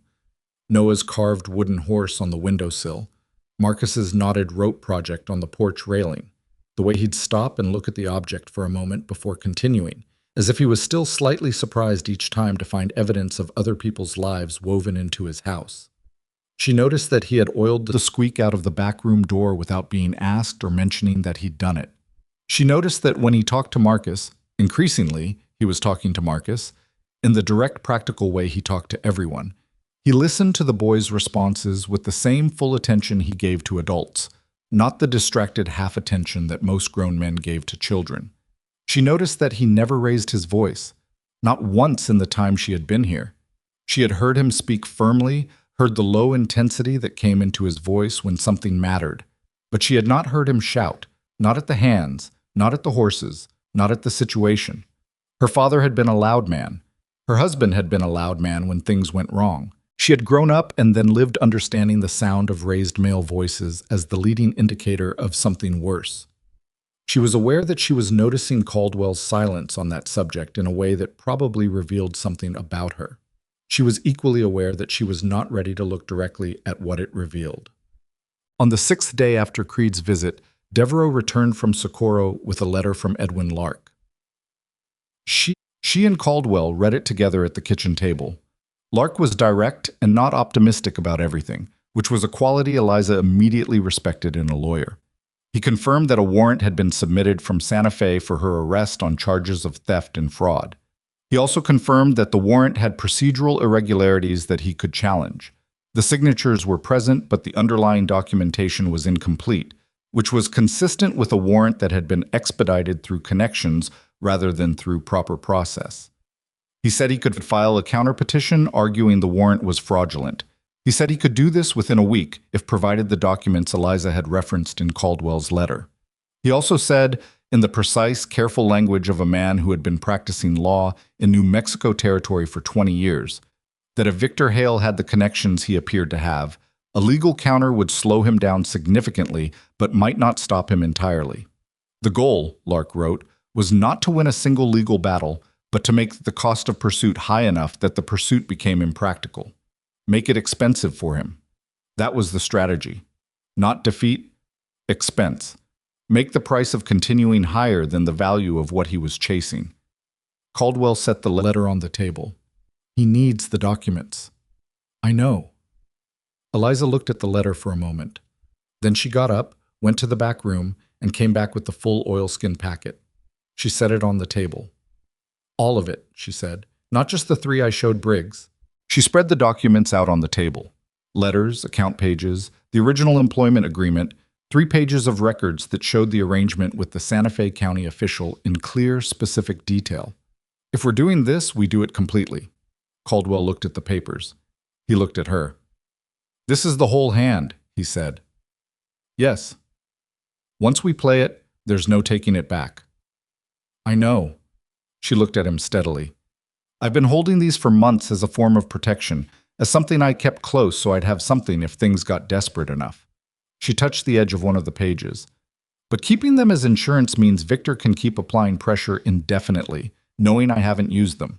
Playing them properly, through a lawyer, through official channels, means we're committing to the fight completely. Caldwell was quiet for a moment. You're sure, he said. I've been sure since the morning I found Creed outside my door, she said. I just needed documents carefully. I'll have Devereaux ride back to Socorro tomorrow. He'll take these directly to Lark.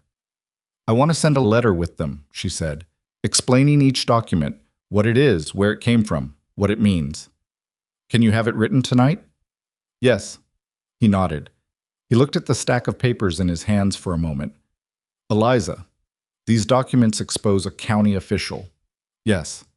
That's not just Hale's problem. That lands on the territorial government. I know what it lands on, she said. I've known since I took them. She met his eyes. That's why he hasn't stopped. Because he knows that if these go to the right people, his arrangement with that official falls apart. It's not about me. It was never entirely about me. I was a loose thread in something much larger, and he couldn't afford to leave loose threads. Caldwell set the documents on the table again. He sat back in his chair and looked at the ceiling for a moment, which was the most overtly troubled she had ever seen him look. This is bigger than I thought, he said. Yes. He came back down from the ceiling and looked at her. You've been carrying this for 4 months. It's lighter now than it was, she said. He exhaled. Then he picked up the documents again, squared them carefully, and set them beside the letter from Lark. Write your letter tonight. Devereaux leaves at first light. She wrote for 2 hours after the children were in bed. It was harder than she expected. Not the writing itself, but the act of fully committing every piece of knowledge she had been holding in reserve to a piece of paper that would leave this house. She wrote clearly and specifically, explaining each document without editorializing, laying out the sequence of events without embellishment, trusting that the facts were sufficient. They were. She had always believed the facts were sufficient if they were presented to someone willing to hear them. The question had always been finding that person. She finished the letter. She folded it with the documents into the oilskin packet, resealed it, and left it on the kitchen table for Devereaux. Then she sat at the empty table in the quiet house and felt the particular lightness of having let go of something she had been carrying at great personal cost for a very long time. The blow came the next morning before Devereaux had finished saddling up. Marcus came into the kitchen at a run, not panicked, but moving with that specific urgent efficiency that she had come to recognize as his version of alarm. There's a man at the north fence, he said, on foot. He's been there a while. Eliza looked at Caldwell, who was at the table with his coffee. He set it down and stood in a single motion. How long? He said to Marcus. Since before I came in. I was doing the morning check on the horses and I saw him from the barn window. One man. One that I can see. Caldwell picked up the rifle from the kitchen door. He looked at Eliza. Stay inside with the children. She started to argue and then didn't, because he was already at the back door and because the expression on his face was not the expression of a man asking for her opinion on the matter. She turned to Marcus. "Get your sisters. Back room. Same as before." He went. She went to the kitchen window. She could see Caldwell moving across the yard toward the barn, moving the way he moved. No hurry in it, no performance, just direction. She saw Devereaux emerge from the barn, still holding a bridle. She saw Caldwell say something to him and Devereaux nod and head around the barn's far side. She couldn't see the north fence from the kitchen. She went to the front room window instead and stood at the angle she'd learned, looking out without moving the curtain. From there she could see the north track, and at the end of it, where the fence line bent east, she could see a figure, just standing there, not approaching, not retreating. Something about the stillness of it was more unsettling than motion would have been. She stood at the window and watched. Her heart was doing something uncooperative. She controlled her breathing. She heard Caldwell's boots crunch on the gravel of the north track. She tracked him from the window. He was visible now, moving toward the figure with the rifle held at his side, the way he'd held it the morning of the first two men at the door. The figure at the fence didn't move as Caldwell approached. She couldn't hear the exchange. She saw Caldwell stop. She saw some kind of conversation happen. Not long, maybe a minute. Then the figure held up both hands, open, and then turned and walked away north. Caldwell stood at the fence for a moment longer. Then he turned and came back. He came through the front door. He set the rifle against the wall. "Who was it?" she said. "Man, I don't know. Not Creed. Younger." Caldwell's voice was level, but his eyes were doing something specific that she read as calculated concern. "He said he had a message from Victor Hale." "What message?" Caldwell looked at her directly. "Victor Hale is arriving in Cuervo the day after tomorrow. He wants a meeting, not here, in town, at the hotel. He's requesting your presence and says if you come willingly and discuss things reasonably, he'll consider withdrawing the warrant." She held his gaze. "That's not a negotiation. That's an isolation tactic." "I know what it is," Caldwell said. "I told the man to tell Hale that any meeting would include me and would happen in the sheriff's office, or not at all." "What did the man say?" "Said he'd convey the message." Caldwell picked up his hat from the peg. "I'm going to town to tell Briggs personally that Hale is arriving the day after tomorrow, and then I'm going to stop at Weiler's and Aldis's." "Building the wall before he gets here," she said. "Trying to." He paused at the door. "Devereaux is leaving now with the packet. I told him to ride hard." She nodded. He left.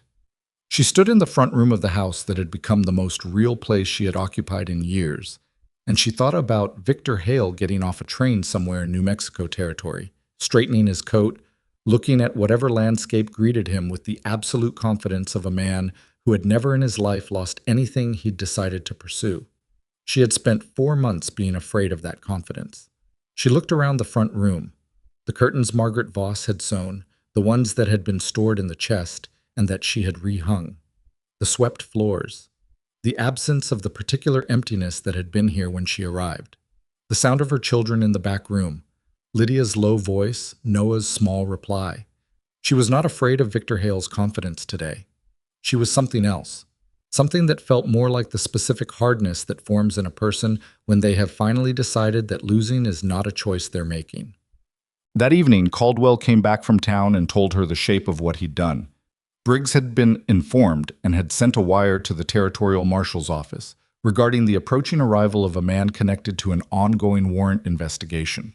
Weiler at the land office had listened to Caldwell's account with the careful attention of a man who understood that land records being tampered with was not an abstract concern.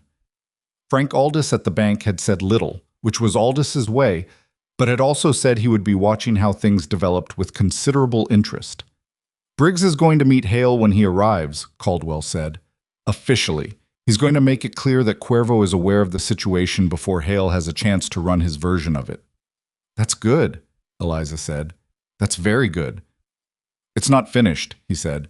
"It's just, it changes the ground he arrives on." She thought of Victor stepping off whatever conveyance brought him to Cuervo and finding, instead of an empty field where he expected to exercise leverage, a town that had already been briefed, a sheriff who was waiting, a rancher who had been talking to the right people. Victor Hale had always controlled the ground before his targets even knew there was a game being played. He was going to arrive in Cuervo, and find the ground different than he expected. She didn't allow herself to be too satisfied about that. He would adapt. He was good at adapting, but there was a difference between adapting to an unexpected situation and controlling an expected one, and that difference was time and composure, and both of those were things she could work with. Supper was quieter that night, even quieter than the night after Creed's visit. The children sensed the weight of what was coming. Even Noah, who didn't have the full vocabulary for it, moved through the evening with a careful attentiveness that broke her heart a little. After the dishes were done and the children were in bed and Devereaux and Pocket had gone to their quarters, Eliza remained at the kitchen table longer than usual. She was not doing anything, just sitting, thinking. Caldwell came back through on his nightly check of the doors. He stopped when he saw her still at the table. "You should sleep," he said. "I know," she said. "I'm not ready yet." He hesitated. Then he sat down across from her. He didn't say anything. He just sat, and the lamp on the table made a small circle of yellow light between them. And outside the window, the New Mexico night was as large and dark and indifferent as always. "I've been thinking about what you said," she said after a while, "about people remembering your 11 years in this county." He looked at her. "I hope you're right," she said. "I think you're right. I also know from experience that hope isn't sufficient." She turned her cup on the table. "But I've stopped making my decisions based on what might fail. I made that mistake for too long, holding back, hedging, keeping one foot out so that when things fell apart, I'd have less far to fall." "Did it help?" he said, "keeping one foot out?" "No," she said. "When things fell apart, I fell just as far. I just fell without having put my full weight into anything first." He was quiet for a moment. "I understand that particular mistake," he said. She looked at him. He was looking at the table. His expression had the quality it occasionally got, that thing underneath the usual steadiness, the thing she had glimpsed a few times, and that she was still learning to read. "Margaret got sick fast," he said. "I've told myself since then that I didn't know, that I couldn't have known, that I said everything that needed saying in the time we had." He turned his cup on the table. "But there were things I held back, things I kept for later because I thought there'd be more later." He looked up. There wasn't. The lamp made its small, steady light. "Caldwell," she said. He shook his head slightly. "I'm not telling you that because I want anything from you. I'm telling you because you said something true and I recognized it." He stood. "Get some sleep. Tomorrow's the day before he arrives, and we need to be sharper than we've been." He went to bed. She sat at the table a moment longer, the lamp, the dark window, the sounds of a house full of sleeping people. She thought about a man who had kept things for later and run out of later. She thought about a woman who had kept one foot out of everything and fallen just as far regardless. She blew out the lamp. She went to bed and she slept, not easily, but fully, for the first time in as long as she could clearly remember. Victor Hale arrived in Cuervo on a Wednesday. Eliza knew the moment he stepped off the stage, though she wasn't there to see it. She knew because Pocket had been in town that morning for supplies and came back riding faster than his usual easy trot. And when he came through the barn door, his face had the specific look of someone who had seen something they wanted to report before they'd even put the horse away. "He's here," Pocket said. "Came in on the 11 o'clock. Him and 2 other men. One of them was Creed." Caldwell, who was working a piece of harness leather at the workbench, set it down. "What did he look like?" Pocket thought about this with the earnestness of someone who understood the question mattered. "Like money," he said finally. "Like old money that doesn't have to prove anything anymore. He had a coat that probably cost more than my whole year's wages, and he walked like the street was already his and everyone else was just using it." Caldwell looked at Eliza, who was standing in the barn doorway. She said, "That's him." "Briggs met them?" Caldwell said, turning back to Pocket. "Right there at the stage. I saw it." Briggs introduced himself and they stood and talked for a few minutes. Hale was smiling the whole time, real pleasant, the kind of smile that doesn't reach anything. Pocket shook his head slightly. "It made my skin crawl, I'll tell you that." "What did Briggs look like?" Eliza said. "Solid," Pocket said. "Like a man who's had the conversation before and knows how to have it." She exhaled, quietly, through her nose. "All right," Caldwell said. He picked up the harness again. "We keep doing what we're doing today. We don't go into town. We let Briggs have the first conversation, and we wait to hear how it goes." Pocket nodded. He took his horse to the stall to unsaddle. Eliza stayed in the barn doorway for a moment, looking at the track that led to the road that led to Cuervo. The day was clear and cold, the kind of New Mexico November day that had a bite to it even in the sun. Somewhere in that direction, 7 miles west, Victor Hale was settling into a hotel room and making his plans. She turned and went back to the house. The waiting was its own particular form of difficulty. She had never been good at waiting. She had learned to manage it, to fill the time with work, to keep her hands occupied so her mind didn't eat itself. But she had never liked it. The worst part of every hard thing she'd been through was not the hard thing itself, but the days before it, when she could see it coming and could do nothing but continue moving forward and trust that the ground would hold when she got there. She made bread. She worked on the garden beds, though there was nothing left to do to them that she hadn't already done. She mended 3 shirts and a pair of trousers belonging to Devereaux, who had mentioned a split seam 3 days ago and apparently had no intention of addressing it himself. She reorganized the pantry shelves the way they should have been organized from the beginning. Noah followed her through most of this, in the loose, affectionate way he had developed in the last 2 weeks of a child who has decided that a space is home and moves through it accordingly. He carried things when she carried things. He sat near her when she sat. He asked, periodically, questions that had nothing to do with the situation. Why did wood float? What made the sky that color? Whether the barn cat had a name before she showed up, or just after. She answered all of them as fully as she could, which she had always believed was the right approach to children's questions. You never knew which answer they were actually going to carry into the rest of their lives. Around mid-afternoon, Marcus came in from the barn and stopped in the kitchen doorway. "Devereaux's teaching me how to read fence line," he said, "which posts are solid and which need replacing." "Is it interesting?" she said. He considered the question seriously. "Yes," he said. "More than I expected. There's a whole way of thinking about it." He paused. "Devereaux says Mr. Voss has been replacing the south fence in sections every 4 years since he bought the place. Same sections, in order. Says if you do it that way, you never have to do the whole thing at once." She heard, underneath the information, what Marcus was telling her without quite saying it. A man who maintains his fences in rotation is a man who is thinking about the future. A man who thinks about the future is a man who intends to be here for it. "That's smart," she said. "I thought so too," Marcus said, and went back out. Briggs came to the ranch the following morning. He rode alone, which told Eliza something about the nature of what he'd come to say. This was not an official visit in any formal sense. He tied his horse at the post and knocked at the door with the unhurried knock of a man who has made decisions and come to communicate them. Caldwell let him in. They sat at the kitchen table, all 3 of them, because Briggs looked at Eliza when he came in and said, "You'll want to hear this directly," which was a form of respect she noted and appreciated. "Hale met with me yesterday afternoon," Briggs said. "He's a capable man. I'll give him that. Doesn't show anything he doesn't want to show." He folded his hands on the table. "He presented me with the warrant documentation. It's more complete than I expected. Whoever processed it in Santa Fe did a thorough job on the surface of it." "Lark said it had procedural problems," Caldwell said. "It does. But they're the kind of problems that require a lawyer to prove, not the kind a sheriff can dismiss on his own authority without risking his position." Briggs looked at Eliza. "He's also made some claims about the documents you took. Says they're proprietary business records, and that removing them constitutes theft regardless of what's in them." "That argument has limits," she said. "I know it does. So does he, I think. But it gives him something to stand on in public while the legal process works out." Briggs was quiet for a moment.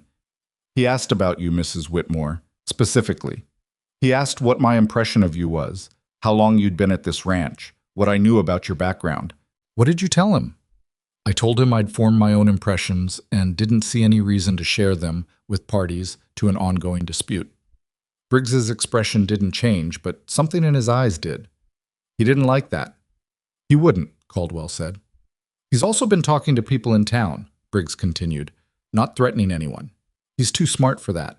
Just talking, asking questions, buying people coffee and being interested in them. He's charming when he wants to be." "I know," Eliza said. "I want you to know that the people he's talked to, most of them, the ones I'd consider reliable, they're watching more than they're listening. This county knows Caldwell Voss. That means something." Briggs looked at Caldwell directly. It also means that if Hale can find one thing to use against you personally, he'll use it. He's looking. Caldwell's expression didn't shift. He won't find anything. I believe that, Briggs said, but I also want you prepared for the possibility that he manufactures something if he can't find it. He picked up his hat from the table. He's asked for a meeting. You, Mrs. Whitmore, and him. Not in my office. He specified the hotel. Said it would be more comfortable for a private conversation. No, Caldwell said. That's what I told him. Briggs stood. I suggested my office instead. He's thinking about it. The sheriff moved toward the door. He paused. One more thing. He mentioned the children. Eliza went very still. He said he was concerned for their welfare, Briggs said carefully. Given the circumstances of their situation, he said he knew people in Santa Fe who could provide more suitable arrangements for children in an uncertain home environment. The kitchen was quiet for a long moment. He threatened my children, Eliza said. She said it very quietly, which was how she said things that were at the far edge of what she could manage calmly. He framed it as concern, Briggs said. He's too careful to threaten directly. But yes, that's what it was. He looked at her steadily. I'm telling you so you know the full shape of it, not to frighten you, so you know what he's prepared to use. He left. The door closed behind him. The kitchen was quiet. Caldwell was looking at the table. His jaw was set in the way it got when something had moved him past the controlled place he preferred to operate from and into the territory just past it. He's not touching those children, he said. It was not a statement of intent. It was something more fundamental than that. No, Eliza said. He's not. She stood up. She went to the window. Outside, the clear, cold morning was doing nothing different from what it had been doing before Briggs arrived. The light was the same, the land was the same, the barn and the fence and the long distance were all the same. But something had shifted in the shape of the fight. Victor had moved from pursuing her to threatening her children, which meant he was either more desperate than she had estimated or more confident. She needed to know which. I want to see him, she said. Caldwell looked up sharply. Eliza? Not at the hotel. Not alone. She turned from the window. In Briggs's office. With you there and Briggs there. I want to look at him in a room where I have support, and I want to see what he does when he realizes I'm not the same person I was in Santa Fe. Caldwell was quiet for a moment. Why? He said. Because men like Victor make their calculations based on fear, she said. They read it in people and they adjust everything they do accordingly. He has a picture of me in his head. A woman who ran, a woman with children, a woman who is afraid and manageable. She held Caldwell's gaze. I want him to see something different. Before whatever comes next, I want him to see that the picture is wrong. Caldwell looked at her for a long moment. The expression on his face was not agreement exactly. It was the expression of a man who is evaluating a plan he didn't devise and finding it more sound than he expected. Briggs's office, he said. Both of us there. Briggs present the whole time. Yes. And if he uses it to try something, then we're in a sheriff's office and it blows up in his face, she said. He's too smart for that. He'll behave in that room. That's why I want that room. Caldwell was quiet for another moment. Then he said, I'll send word to Briggs. They rode into Cuervo the next morning. Eliza wore the dress she had mended the collar on, the best she had, which was still plain by any standard, but she had pressed it carefully and done her hair properly, and she understood without being vain about it that appearance in a moment like this was a form of communication.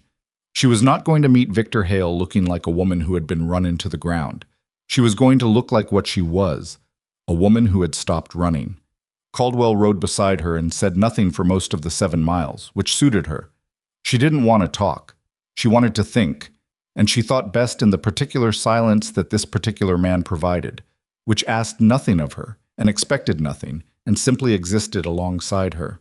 At the edge of town, he said, You don't have to say anything in that room that you don't want to say. I know, she said. And if at any point you want to end it, you say so and we leave. Caldwell. What? I've been managing difficult men in rooms for 34 years, she said. I don't need instructions. A pause. I know that, he said. He stopped, started again. I needed to say something useful, and that was the most useful thing I had. She looked at him sideways. It was useful, she said. Thank you. They rode the rest of the way in silence. Victor Hale was already in Briggs's office when they arrived. He was seated, not standing. A deliberate choice, she recognized it immediately. He had arranged himself in the chair with a relaxed ease that communicated he was not threatened by this room or by who was in it, and when Eliza came through the door, he looked up at her with an expression that was so perfectly calibrated between warmth and concern that someone who didn't know him would have believed it was real. She had worked in his household for 11 months. She knew the difference between his real expressions and his useful ones. He was not wearing his real expression. Eliza, he said, as if they were old friends who had simply not seen each other in some time. Mr. Hale, she said. He shifted his gaze to Caldwell, and the warmth decreased by one precise increment. Not hostile, just recalibrated. Mr. Voss, he said, I appreciate you facilitating this conversation. I'm not facilitating anything, Caldwell said. He sat down in the chair to the left of Briggs's desk and put his hat on his knee. I'm here. Briggs sat behind his desk. He had the flat, watchful expression of a man who has agreed to host something he's not sure will stay contained. Victor turned back to Eliza. He had not asked her to sit down, which was an old technique. Keep the other person standing, give yourself the elevation. She sat down before he could decide whether to offer it, which was a technique she had learned from watching him use it on other people. A very small thing changed in his expression when she sat, barely visible. She was watching for it. I'd hoped we could speak privately, he said. This arrangement is the only one available, Briggs said. You indicated willingness to meet here, Mr. Hale. This is here, Victor smiled. It was a pleasant smile. Of course.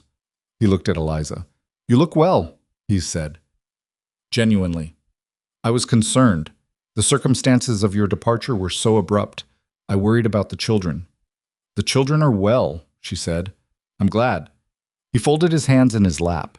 He was wearing a coat that, as Pocket had described, was worth more than several months of ranch wages. His hands were the hands of a man who had not done physical work in 20 years. Eliza, I'd like to resolve this. I think we both know that the legal proceedings are going to be costly and uncomfortable for everyone, and I genuinely prefer an outcome that doesn't require that. What outcome do you prefer, she said. Simple one, he said.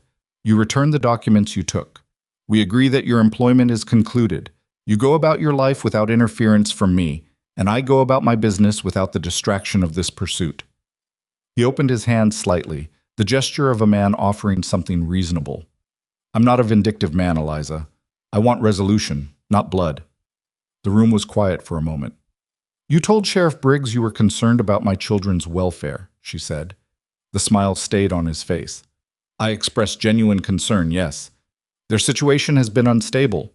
You suggested removing them from my custody, she said. I suggested that if their living situation was uncertain, there were resources. You threatened my children, she said, to use as leverage in this room. I want you to know that I understand what you did, and I want you to know it didn't work the way you intended. Victor was quiet for a moment. The pleasant expression was still on his face, but it had stopped moving, which was the tell she remembered. When he was recalibrating, the expression went static. I don't think of it as a threat, he said carefully. I know you don't, she said. That's the thing about you. You never think of what you do as what it actually is. She kept her voice level, not aggressive, not emotional, just precise. You think of it as leverage. You think of it as a reasonable negotiation tactic. You probably think of what you did in Santa Fe as a reasonable expectation of a woman you employed. She held his gaze. I'm telling you clearly, in front of the sheriff of this county and the man I work for, that the documents are already with a territorial lawyer who is acting on them. The warrant you arranged is being challenged on procedural grounds. And the content of those documents, specifically the arrangement with the Santa Fe County official, has been communicated to the Territorial Marshal's office. Victor Hale's expression did something that she had never in 11 months seen it do. It went blank. Not the controlled, pleasant surface, actually blank. The machinery underneath stopped for just a moment. Then it came back. But it came back different. The warmth was gone. What replaced it was the face she had seen in her rented room in Santa Fe. The quiet, certain face of a man who has decided the amenities are finished. You've made a significant miscalculation, he said. I've made a decision, she said. Those are different things. He looked at Caldwell. You understand what you're involved in. Caldwell looked back at him with the expression of a man who is not remotely concerned about the question. I'm sitting in a chair, he said, in the county sheriff's office, with a woman I employ. He let that sit for a moment. What exactly are you suggesting I'm involved in?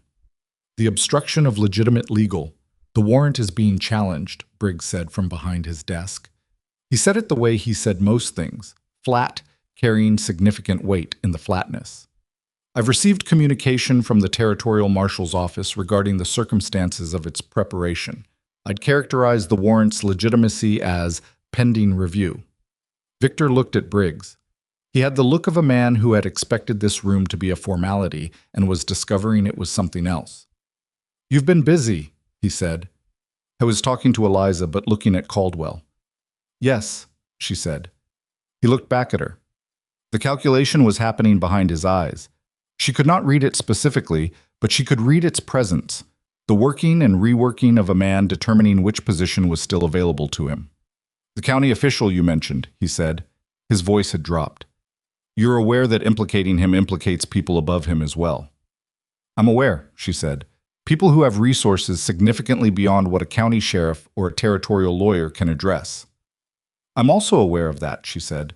Then you understand that what you've done, what I've done, she said, is give accurate information to people whose job is to act on it. What happens after that is not in my control. What was in my control was giving it or not giving it. She looked at him steadily. I gave it. That's finished. There's nothing to negotiate back. The room was quiet. Victor Hale sat for a moment in the chair where he had arranged himself so carefully and looked at Eliza Whitmore with an expression that was, for the first time in her experience of him, not performing anything. It was just the face of a man who has arrived at an outcome he didn't engineer and who doesn't have an immediate response to it. Then he stood. He straightened his coat. He picked up the hat he had set on the desk corner. This isn't concluded, he said. I know, Eliza said. He left. The door closed. Briggs let out a long, slow breath. Caldwell set his hat back on his head and looked at the closed door for a moment. He's going to come back around, Briggs said. Not through me. Through whatever connections he has at the territorial level. I know, Eliza said. What you showed him in there. He's going to go work his angles. Briggs looked at her.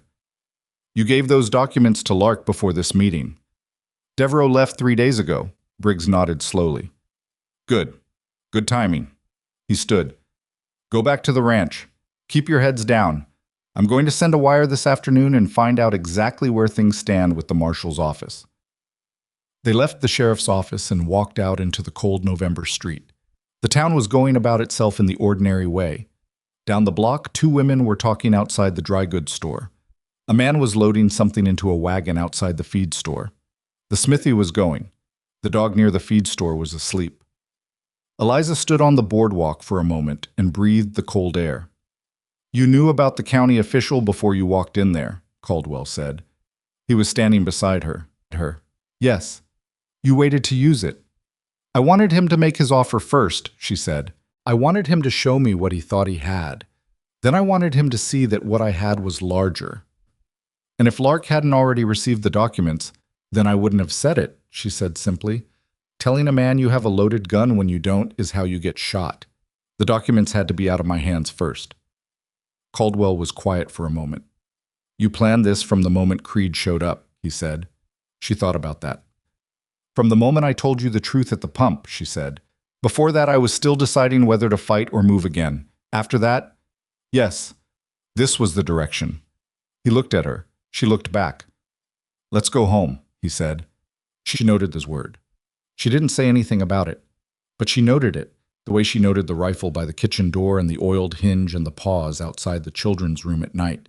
She collected these things and held them carefully, not yet sure what she was going to do with them, but certain they meant something. They mounted up and rode east. Ugh. The next 3 days were strange, not quiet. There was too much potential energy in the situation for quiet, but suspended, the way weather can feel suspended before something large moves through. They went about the work of the ranch, all of them, with the particular attentiveness of people who are doing ordinary things because the ordinary things still need doing, and also because the doing of them is itself a form of holding on. Devereaux returned from Socorro on the second day with a letter from Lark.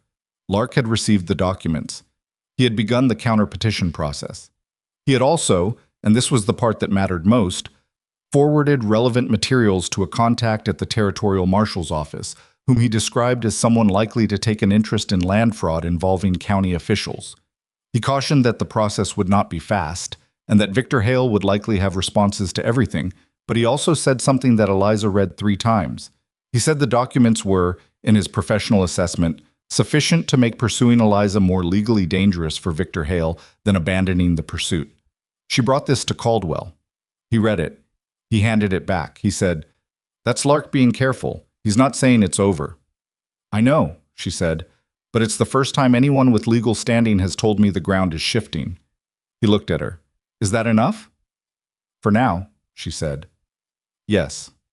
The town's attitude shifted again in those 3 days, and this shift went the other direction. She noticed it first at the general store, where Hensley greeted her with the full warmth he'd had before Victor's campaign in town had put a cool edge on things. Then she noticed it in other small ways.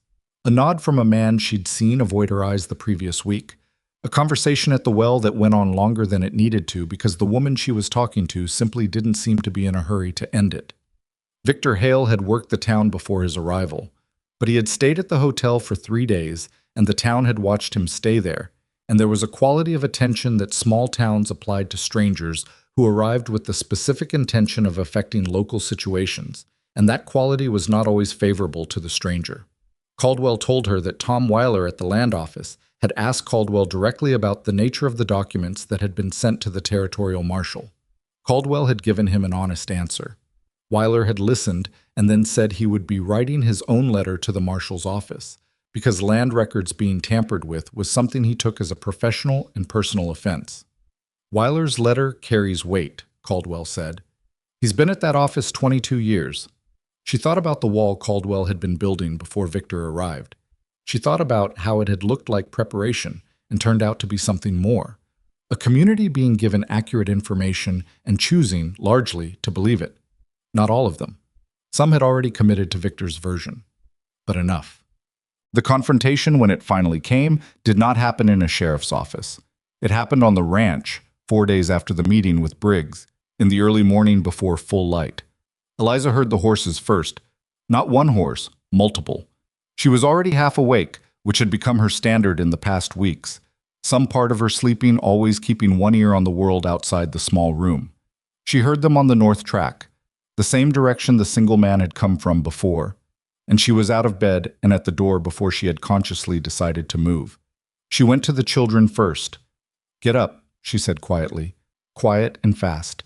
Stay together. Do not make noise." Lydia was already sitting up. Marcus was on his feet. Noah blinked but moved when Lydia put her hand on his shoulder. "Back corner," Eliza said. "Against the inside wall. Stay there." She went to the kitchen. She took the rifle from the door. She checked it the way Caldwell had shown her, both times, efficiently, and she went to the front window. 5 horses. She counted 5. In the gray pre-dawn light they were silhouettes, and she could not immediately tell who was on them, but she could tell that they had stopped at the edge of the yard rather than coming to the door, which meant they were waiting for something.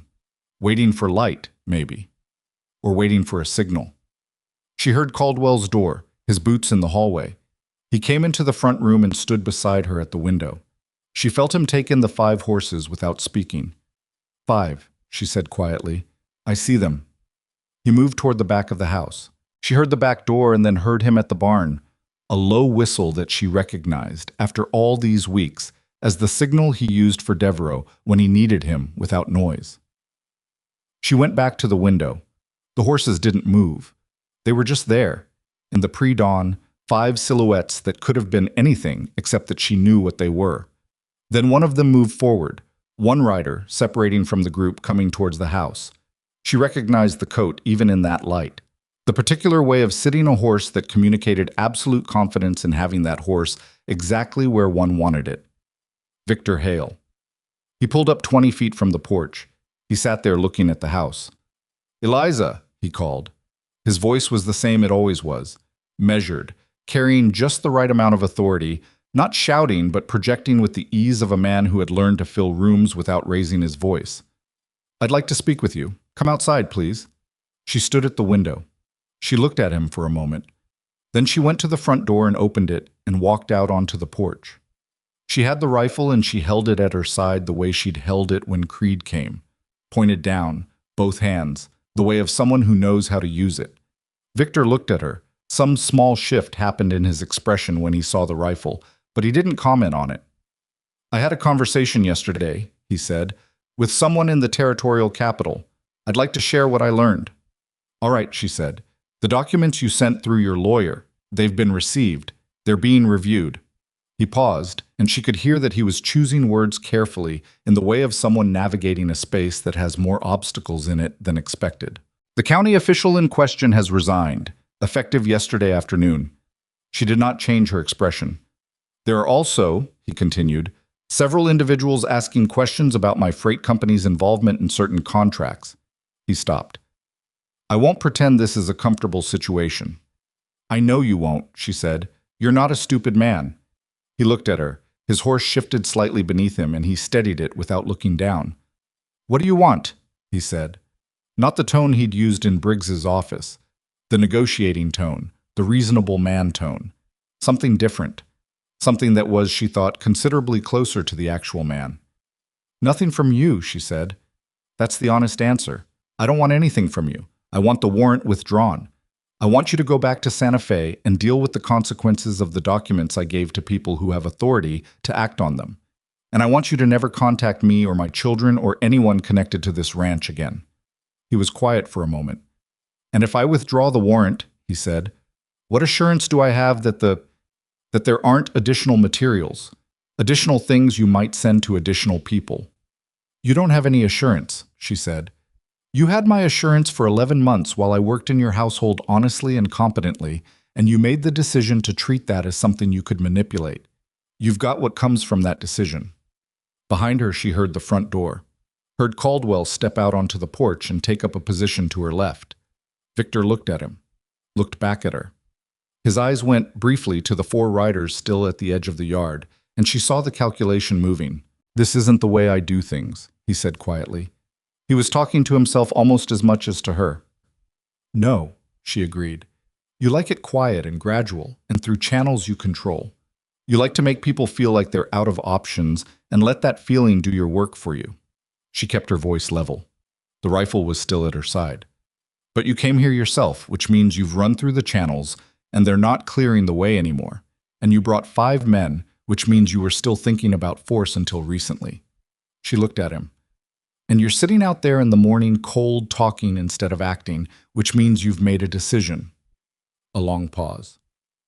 Victor Hale sat on his horse in the gray New Mexico morning and looked at a woman on a porch who had not, as it turned out, been what he thought she was. The warrant, he said. I'll have it withdrawn. In writing, she said, through Briggs's office and Lark's office simultaneously. Another pause, shorter. Yes, he said. He turned the horse. He rode back to the 4 waiting men. She couldn't hear what he said. The group sat for a moment, and then all 5 of them turned and rode north, back up the track, away from the ranch, and the sound of the hooves diminished and then stopped. Caldwell stood beside her on the porch. They both looked at the empty track for a moment. Her hands were shaking. She had known they would start once it was over, and there they were, the rifle trembling faintly in both hands, her body catching up to what her mind had been managing. She lowered the rifle to her side. Caldwell reached over and took it. He held it without comment, and she was grateful enough for the small practical act that she had to work for a moment at keeping her face the right way. He'll withdraw it, she said. Her voice was steady, which still surprised her sometimes. I believe he will, Caldwell said. He's in trouble, real trouble, with people who have authority he can't buy or avoid. The documents gave Lark something to work with, and Lark used it. She was still looking at the empty track. He came here because he wanted to see whether there was anything left to threaten. There wasn't. No, Caldwell said. There wasn't. From inside the house she heard Noah's voice, asking Lydia something. Then Lydia's answer, low and calm. Then Marcus's footsteps, already heading toward the kitchen, which was where Marcus headed whenever the immediate crisis resolved, because he was the kind of person who processed difficulty by returning to the practical as quickly as possible. She turned from the track and faced the house. The morning light was coming properly now, filling in the gray with the particular quality of a November dawn in this part of the territory. Not warm, not dramatic, just steady and honest and real. It lit the front of the house the way it lit everything out here, without preference or embellishment. She looked at the house for a moment. She had arrived here 23 days ago in a wagon with a bad wheel and a mare with a sore knee, and 3 children and an oilskin packet sewn into a bag, and nothing else in the world. She had not gone anywhere since. "Caldwell," she said. She was not sure what she had intended to say. Several things were available. Several things were true. She looked at the man standing on his own porch in the early morning with her rifle in his hand and an expression on his face that he wasn't working to conceal for once. And she thought about a conversation at a kitchen table about things kept for later that turned out not to have a later, and she thought about her own version of that particular mistake. And she thought about the fact that she was 34 years old and had stopped running and was standing in the light of a morning that had come out the other side of something very difficult and was still there. "Thank you," she said, "for the rifle and for standing there." He looked at her. "You didn't need me to stand there," he said. "I know," she said. "I wanted you to anyway." He handed the rifle back to her. She took it. They went inside, where Marcus had already started the fire in the stove, and where Noah was asking whether there would be biscuits, and where Lydia was answering him with the patient exasperation of an older sister who loves the person she's exasperated by, and where Devereaux and Pocket appeared at the back door at nearly the same moment, reading the morning with the experienced eyes of men who had been listening. Eliza hung the rifle by the kitchen door. She put on the water for coffee. She started the biscuits. The fire took in the stove. The kitchen filled with warmth and light. Outside, the ranch spread itself in the morning in the way it always did. Land and sky and distance, asking nothing and offering everything to whoever was prepared to work for it. The biscuits that morning were the best she had ever made. She didn't know why, exactly. The recipe was the same. The stove was the same. Her hands were still faintly trembling from the adrenaline of the morning, which should have made the work worse.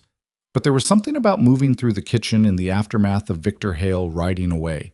The specific lightness of a weight that has been carried so long, you stopped noticing it until the moment it lifted. That put a quality into everything she touched. Noah ate 4 of them, which was a personal record. He announced this fact with great satisfaction, and Lydia told him it was not something to be proud of, and he said yes, it was. And Devereaux, without looking up from his plate, said that in his professional opinion, 4 biscuits before sunrise was absolutely something to be proud of.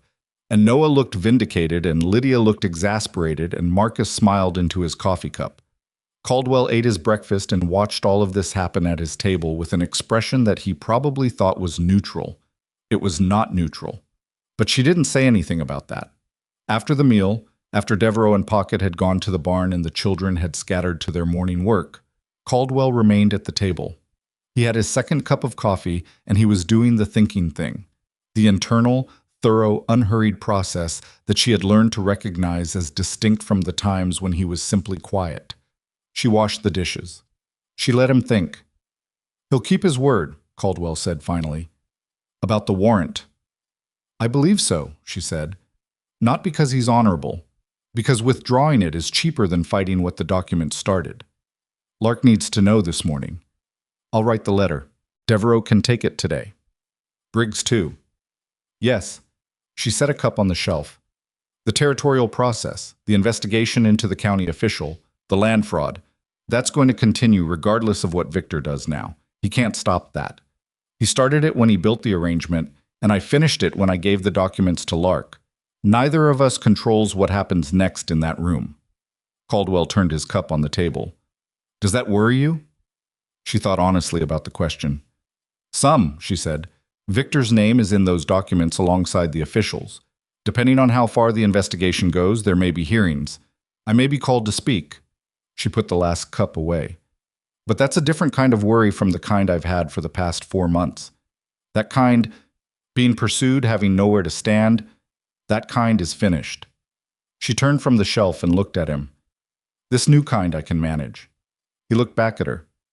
"You could have gone to the law from the beginning," he said. "When you left Santa Fe, you had the documents."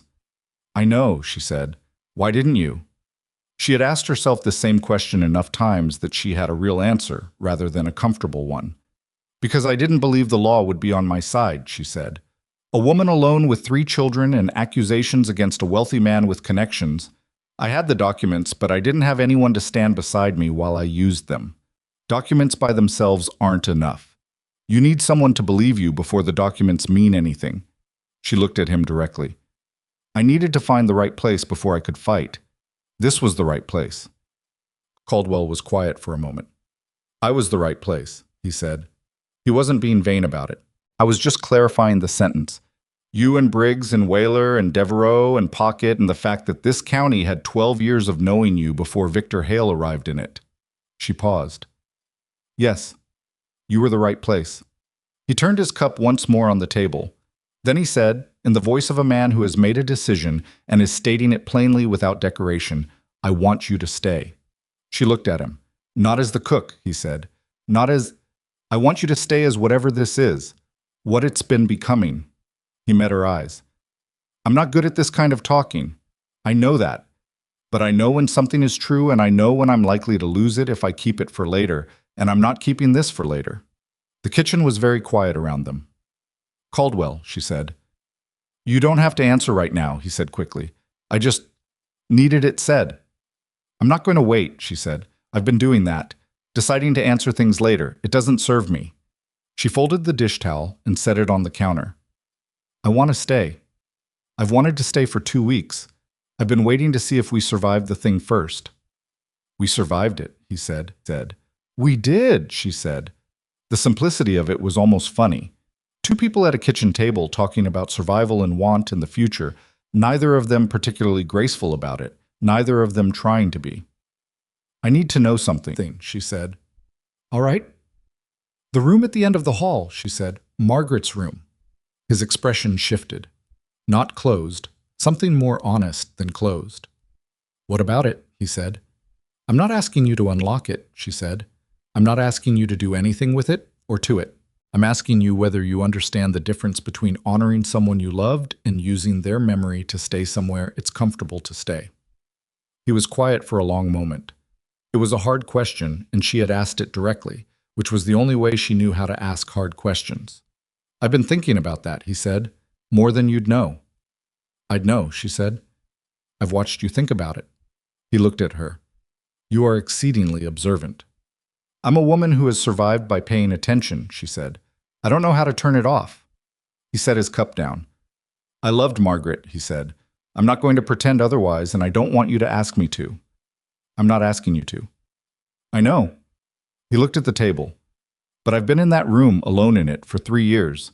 And being in it alone doesn't honor her. It just keeps me in it. He looked up. She would have hated that. She was practical in the way you're practical. She'd have told me to stop being an idiot. Something moved through Eliza that she didn't try to identify or examine. She just let it be there. All right, she said. All right, he said. It was not a resolution of everything. It was not a clean moment with no edges. There was still a locked room and a buried woman and 3 years of grief that had shaped a man in ways that would require patience and time and the particular willingness to love someone who is still putting themselves back together. She knew this because she was also someone still putting herself back together. And the specific challenge of 2 people in that condition choosing each other was that you couldn't always tell which parts were solid yet and which parts still needed work. But she had stopped expecting solidity before it arrived. Solidity came from the doing, not before it. She poured them both more coffee. The letter from Edwin Lark arrived 8 days later. Devereaux brought it in from town with the expression of a man who has been waiting for something and is carefully not showing how relieved he is that it has arrived. He set it on the kitchen table where Eliza and Caldwell were going over the winter supply list and said, "From Socorro," and then went back outside at a pace that gave them the kitchen. Lark wrote clearly and without unnecessary softening. The warrant had been formally withdrawn by the originating party in Santa Fe. The procedural challenge was therefore moot, but Lark had filed it anyway and would maintain it on record as documentation of the warrant's improper origins. The investigation into the county official, a man named Paris, whom Eliza had known only as a name on documents, was proceeding at the territorial level, and had expanded to include 2 additional individuals connected to the land brokerage arrangement. Victor Hale had been contacted by territorial investigators and had retained his own legal representation in Santa Fe. Lark wrote that the investigation would likely take months and that Eliza might be called to provide a formal statement at some point. He also wrote that the evidence in the documents was, in his assessment, substantial enough that the case did not depend on her statement. She would be confirming a record that already existed rather than providing the foundation for one.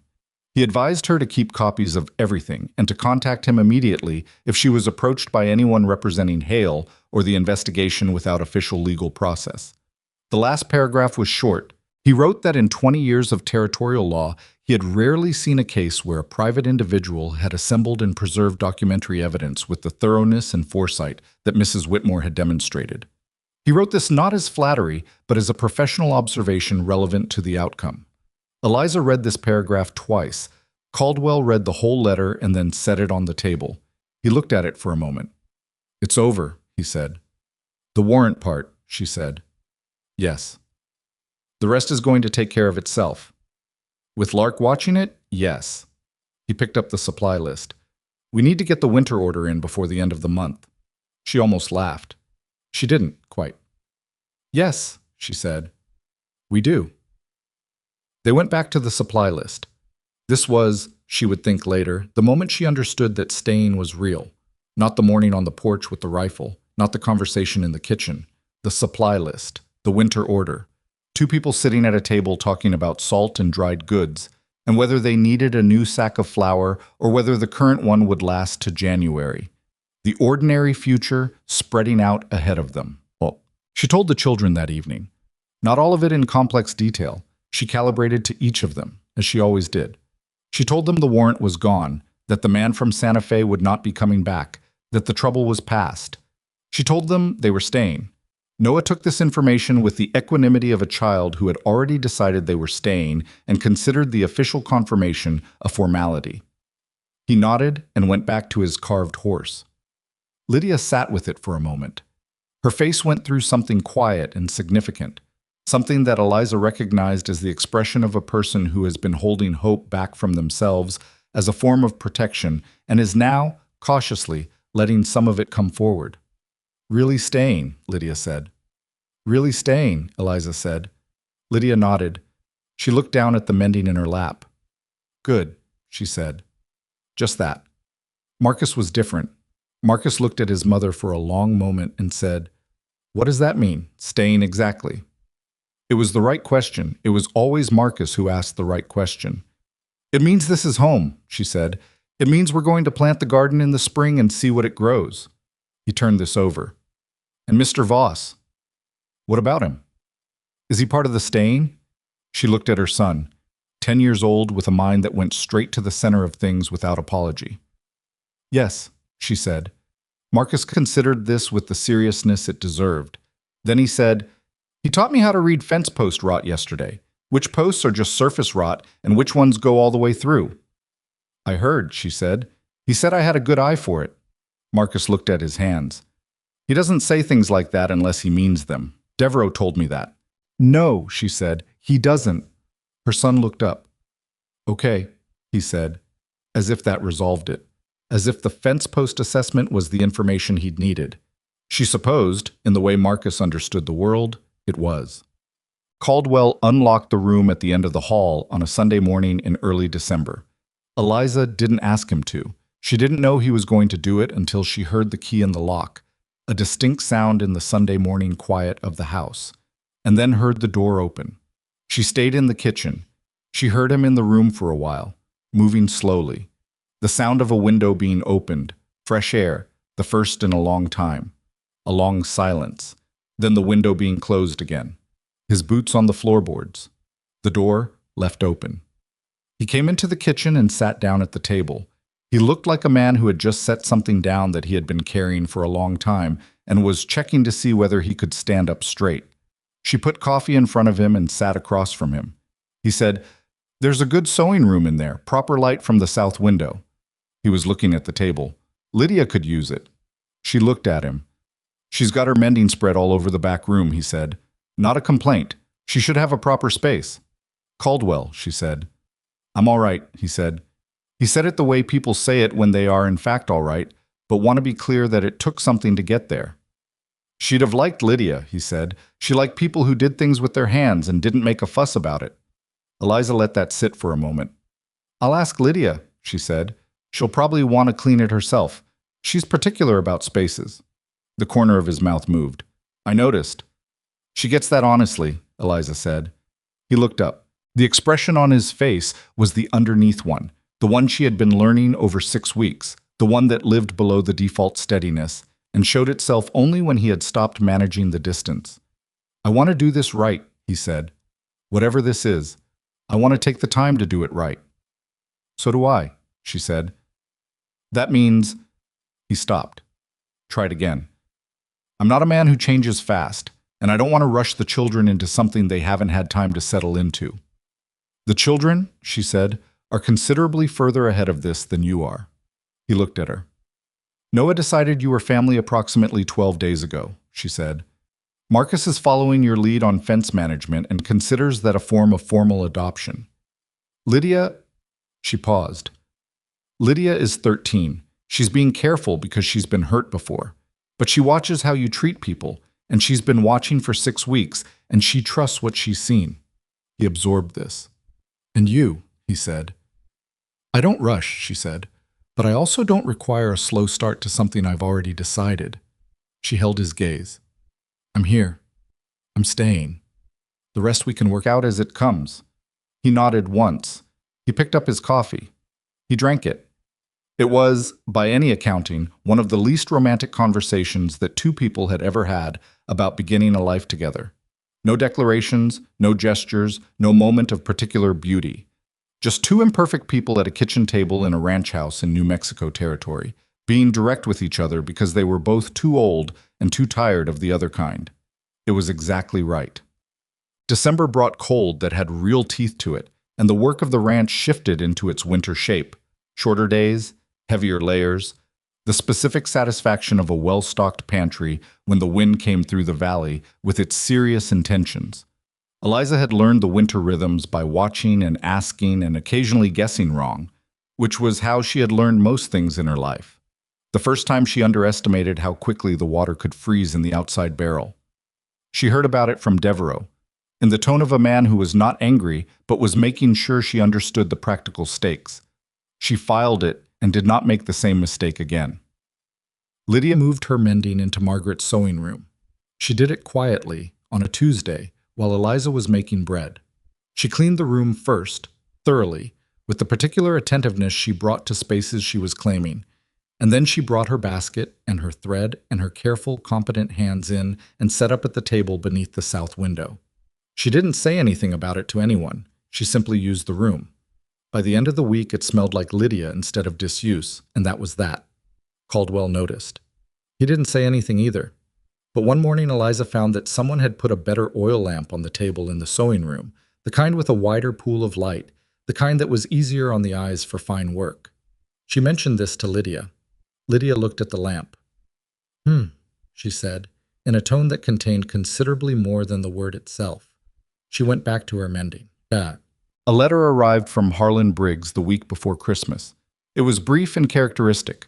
Briggs communicated the way he did everything else, without excess. He wrote that the territorial investigation had resulted in formal charges against the former county official Paris and 2 associates. He wrote that Victor Hale had entered into a cooperation agreement with investigators in exchange for reduced scrutiny of certain of his business practices, which Briggs translated plainly as meaning Hale had handed over the bigger fish to protect himself. He wrote that Eliza would likely not be called to provide a formal statement as the documentary evidence was being treated as sufficient.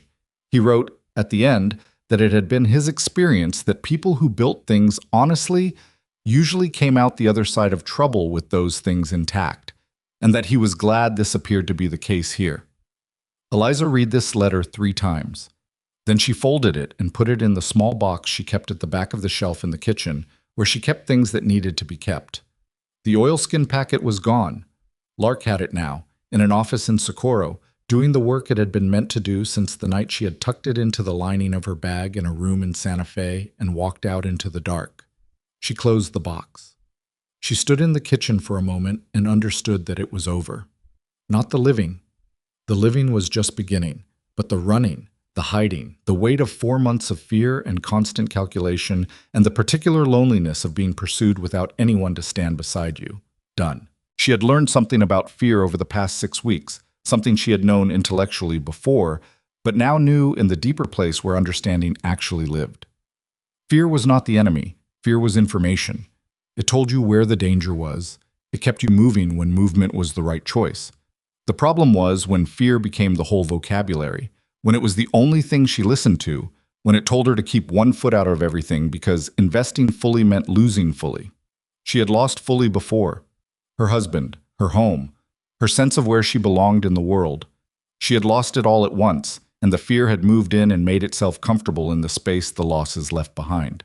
What she understood now, standing in this kitchen, in this house, with the sound of her children distributed through the rooms around her and the sound of Caldwell's boots on the porch steps, was that keeping one foot out had not protected her from loss. It had only guaranteed she was never fully anywhere. You could hedge everything and still lose, or you could put your full weight down and risk it and at least be somewhere real while you were standing there. The porch steps. The door. Caldwell came in with an armful of firewood and kicked the door shut behind him and crossed to the wood box and began stacking. His movements were familiar to her now in the way that only comes from shared daily life. She knew the rhythm of the stacking, the particular way he balanced the load, the fact that he always put the driest pieces at the front and the denser ones in the back for overnight burning. She had not planned to learn these things. They had simply accumulated, the way they do when you are present enough to notice. "Letter from Briggs," she said. He set the last piece of wood in the box. He stood and turned. "And?" "It's finished," she said. "Victor has an agreement with the investigators. Paris has been charged. We won't be called." He looked at her for a moment, then he nodded. "All right," he said. Not relief exactly. More like the expression of a man receiving confirmation of something he had already decided was going to be true and had been living forward from accordingly. She had loved that about him before she had words for it. The way he decided what he was going to believe and then moved from that belief without waiting for certainty, not because he was reckless, but because he had understood that certainty was mostly a thing you found in the past rather than the future, and the future still needed to be navigated regardless. She had spent too many years waiting for certainty before she moved. She was done with that. "I want to plant potatoes in the spring," she said. "The south garden has the right soil for it." He looked at her with the expression that was as close to warmth as he let anything get on his face, direct and certain, and underneath it something that didn't perform anything. "Potatoes," he said, "and tomatoes, and whatever else that soil will hold." She looked at the window, at the winter outside. Margaret knew what she was doing with that garden. The beds are properly oriented. She knew the sun angles. "She did," he said. "I want to honor that," Eliza said. "Not preserve it the way a memorial is preserved. Honor it by using it, making it grow things again." He was quiet for a moment. "That's the right way to honor something," he said, "making it useful again." She thought he was talking about the garden, and also not entirely about the garden. She thought the same was probably true of what she had said. "Dinner in an hour," she said. He picked up his hat from the peg and went back outside. Christmas came and went in the way of a first Christmas in a new place. Slightly tentative, slightly too earnest, with the specific awkwardness of people who haven't yet established the traditions that make a holiday feel like theirs. Pocket produced a small carved wooden bird that he had apparently been working on for 2 weeks and gave it to Noah, who received it with a solemnity that suggested he understood the weight of the gift even if he couldn't have articulated why. Devereaux gave Lydia a set of proper sewing scissors, the good kind, which made her go quiet in the way she went quiet when something mattered more than she was ready to show. Marcus gave Caldwell a careful drawing. Not artistic, Marcus had no particular gift for drawing, but precise, of the south fence line with each post labeled according to the condition assessment they had done together, with notes on which ones needed replacement in the spring and in what order. Caldwell looked at this for a long time. "You drew this from memory?" he said. "I took notes in the field," Marcus said. "I wrote down what you told me. Then I drew it." He watched Caldwell's face carefully. "Is it useful?" Yes, Caldwell said. This is exactly useful. He looked at the boy. Thank you. Marcus nodded, with the satisfaction of someone who has given exactly the right thing. Eliza watched all of this from the kitchen doorway and thought about the particular way that a family assembles itself. Not in a single event, not in a declaration, but in accumulated gestures, in the carved bird and the proper scissors and the fence map and the oil lamp moved to a sewing room table. You did not build a family by intending to. Al built it by showing up and paying attention and giving people what they actually needed instead of what was easy to give. She had been doing that her entire adult life. She had just been doing it without a place to stand while she did it. She had a place now, Seb. January brought the hardest cold of the winter, and with it a kind of enforced closeness that was its own thing. The work contracted to what was necessary and no more, and the hours inside were longer, and the house was full in a way that it had not been full for years before she arrived. There were difficulties. Noah had a week of bad nights, not the frightened waking of the bad months before, but a child's ordinary winter illness, a fever and a cough, that wasn't serious but required attention and disrupted everyone's sleep. Lydia had a period of sullenness that was purely 13-year-old in origin and required patience from everyone around her. Marcus broke a piece of fence equipment through inexperience and spent 2 days in a mood of such severe self-recrimination that Devereaux finally told him flatly that breaking equipment was how you learned not to break equipment, and that was the end of it. Caldwell and Eliza had one real argument. It was about the mare's knee, whether the mare needed a veterinary assessment from the man in Messia, or whether Eliza's handling of it was sufficient. Eliza said she had been managing the knee for months and knew its patterns. Caldwell said that knowing the patterns of a problem was not the same as addressing the problem. They went back and forth on it with the specific friction of two people who were both right about different aspects of the same thing and knew it, which made the friction worse rather than better. She did not yield entirely. He did not yield entirely. They arrived at a compromise in which the veterinary man would be consulted and Eliza would be present for the consultation, and her months of observation would be considered part of the assessment. The veterinary man confirmed that Eliza's management had been correct and that the knee, while not going to improve dramatically, was stable under the current care approach. Caldwell told her she had been right. She told him he had been right to push. They did not make a large thing of this, but she noted it carefully, because the way two people resolve the first real disagreement between them is instructive. He had not needed to be the one who was right. She had not needed to win. They had needed the mare to receive proper care, and when the proper care turned out to be what she was already doing, he acknowledged it directly and without difficulty. She filed this in the same place she filed the oil lamp and the fence map and the pause outside the children's door at night. Spring came the way. Spring comes in that part of New Mexico. Not gradually, not gently, but with the sudden conviction of a season that has made up its mind. One morning in early March, the cold broke and the light changed and something in the land shifted from holding itself against the weather to opening up toward it, and Eliza felt it the way she felt things that mattered, in the whole body, not just the mind. She planted potatoes in the south garden on a Saturday with Noah working beside her, handing her seed pieces with the careful seriousness he brought to tasks he'd been asked to help with. Marcus and Caldwell were working the fence line, the same south fence Marcus had mapped, the replacement posts going in the order the map prescribed. Lydia was in the sewing room, visible through the window, head bent over something that required close attention in the morning light. Devereaux was replacing a hinge on the barn door and singing to himself under his breath, which he only did when he thought no one was close enough to hear, and which Pocket had learned not to comment on after the first time. Eliza pressed a seed piece into the turned earth and patted the soil over it, and thought about the woman who had prepared these beds originally, who had oriented them to the right sun angles, who had folded good curtains in a chest because she couldn't bear to watch them fade. She thought about the fact that she was here, in this garden, with her hands in this soil, not because she had been looking for this place, but because she had been looking for any place to stop, and stopping here had turned out to be something entirely different from just stopping. She had not come here looking for a family. She had come looking for a job and a room and enough stability to stop moving. She had found those things, and then, in the space that safety opened up, she had found something that she had not been allowing herself to want, because wanting things you were likely to lose was a particular kind of pain she had tried to economize on. You could not economize on want. She knew that now. Trying to want less did not protect you from loss. It just guaranteed you lived smaller than you needed to live. Her children deserved a mother who wanted things fully. She deserved a life she was fully in. Noah tugged her sleeve. "Mama," he said, "do potatoes know they're going to be potatoes? When they're seeds?" She looked at him, his small face turned up to hers, completely earnest in the way he was always completely earnest. "I think they just grow toward what they need," she said. "The sun and the water and the soil. They don't need to know what they're going to be. They just need to keep growing." Noah thought about this. "That's what we do," he said. "Yes," she said. "That's what we do."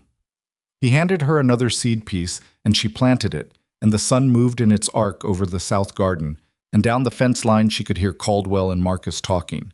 The low, practical exchange of two people working together on something that needed doing.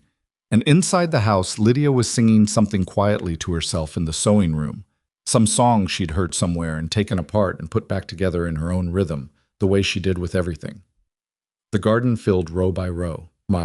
That evening, Caldwell sat on the porch after supper, while the last of the light went out of the sky. She brought him coffee and sat in the other chair, and they were quiet together in the way they had gotten good at, the kind of quiet that was genuinely shared rather than just parallel. After a while, he said, "I put a notice on the board in town, October, 3 years ago, looking for someone to cook." "I know," she said. "I was expecting someone who could make a decent meal," he said. "I wasn't expecting any of this." "No," she said. "Neither was I." He turned his cup slowly in his hands. "I don't have a speech," he said. "You should know that. I'm not going to get better at speeches." "I know that too. He stopped. He was looking at the darkening land, the place where the light lingered longest at the end of the day. "I'm glad you answered the notice. I'm glad I didn't say no when you pulled up in that wagon." He turned and looked at her. "I almost said no." "I know," she said. "I could see you thinking about it." "What made you stay?" he said. "Right then, when you could see me thinking about saying no." She considered this honestly. "You looked at Noah," she said, "when you were thinking about it, and your face did something." She paused. "A man who looks at a sleeping child that way and still says no is one kind of man. I needed to know which kind you were." He was quiet for a moment. "What did you decide?" he said.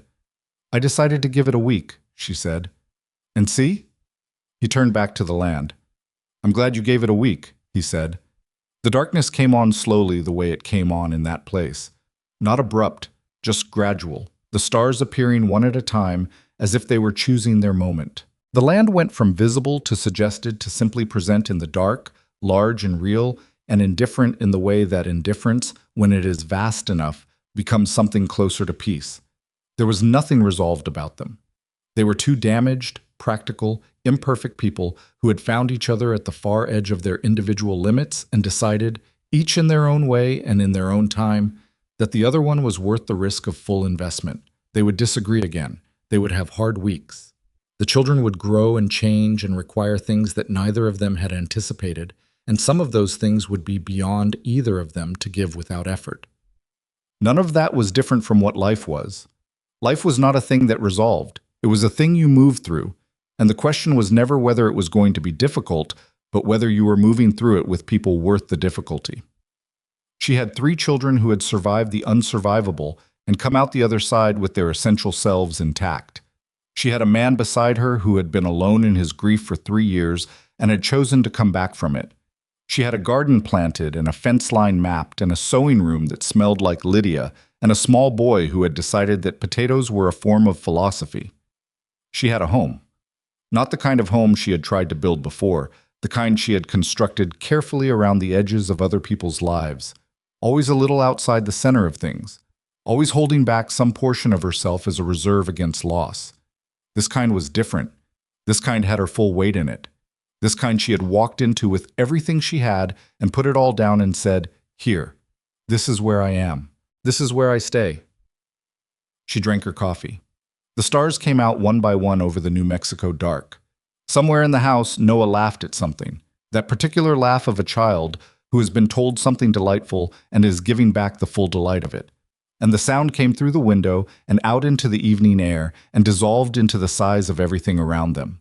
Caldwell heard it. He didn't say anything, but something on his face opened, just slightly, the way a window opens on a morning when the air outside is finally the right temperature, and he let it. She saw it. She let it too. That was how it was, in the end, and how it would be going forward.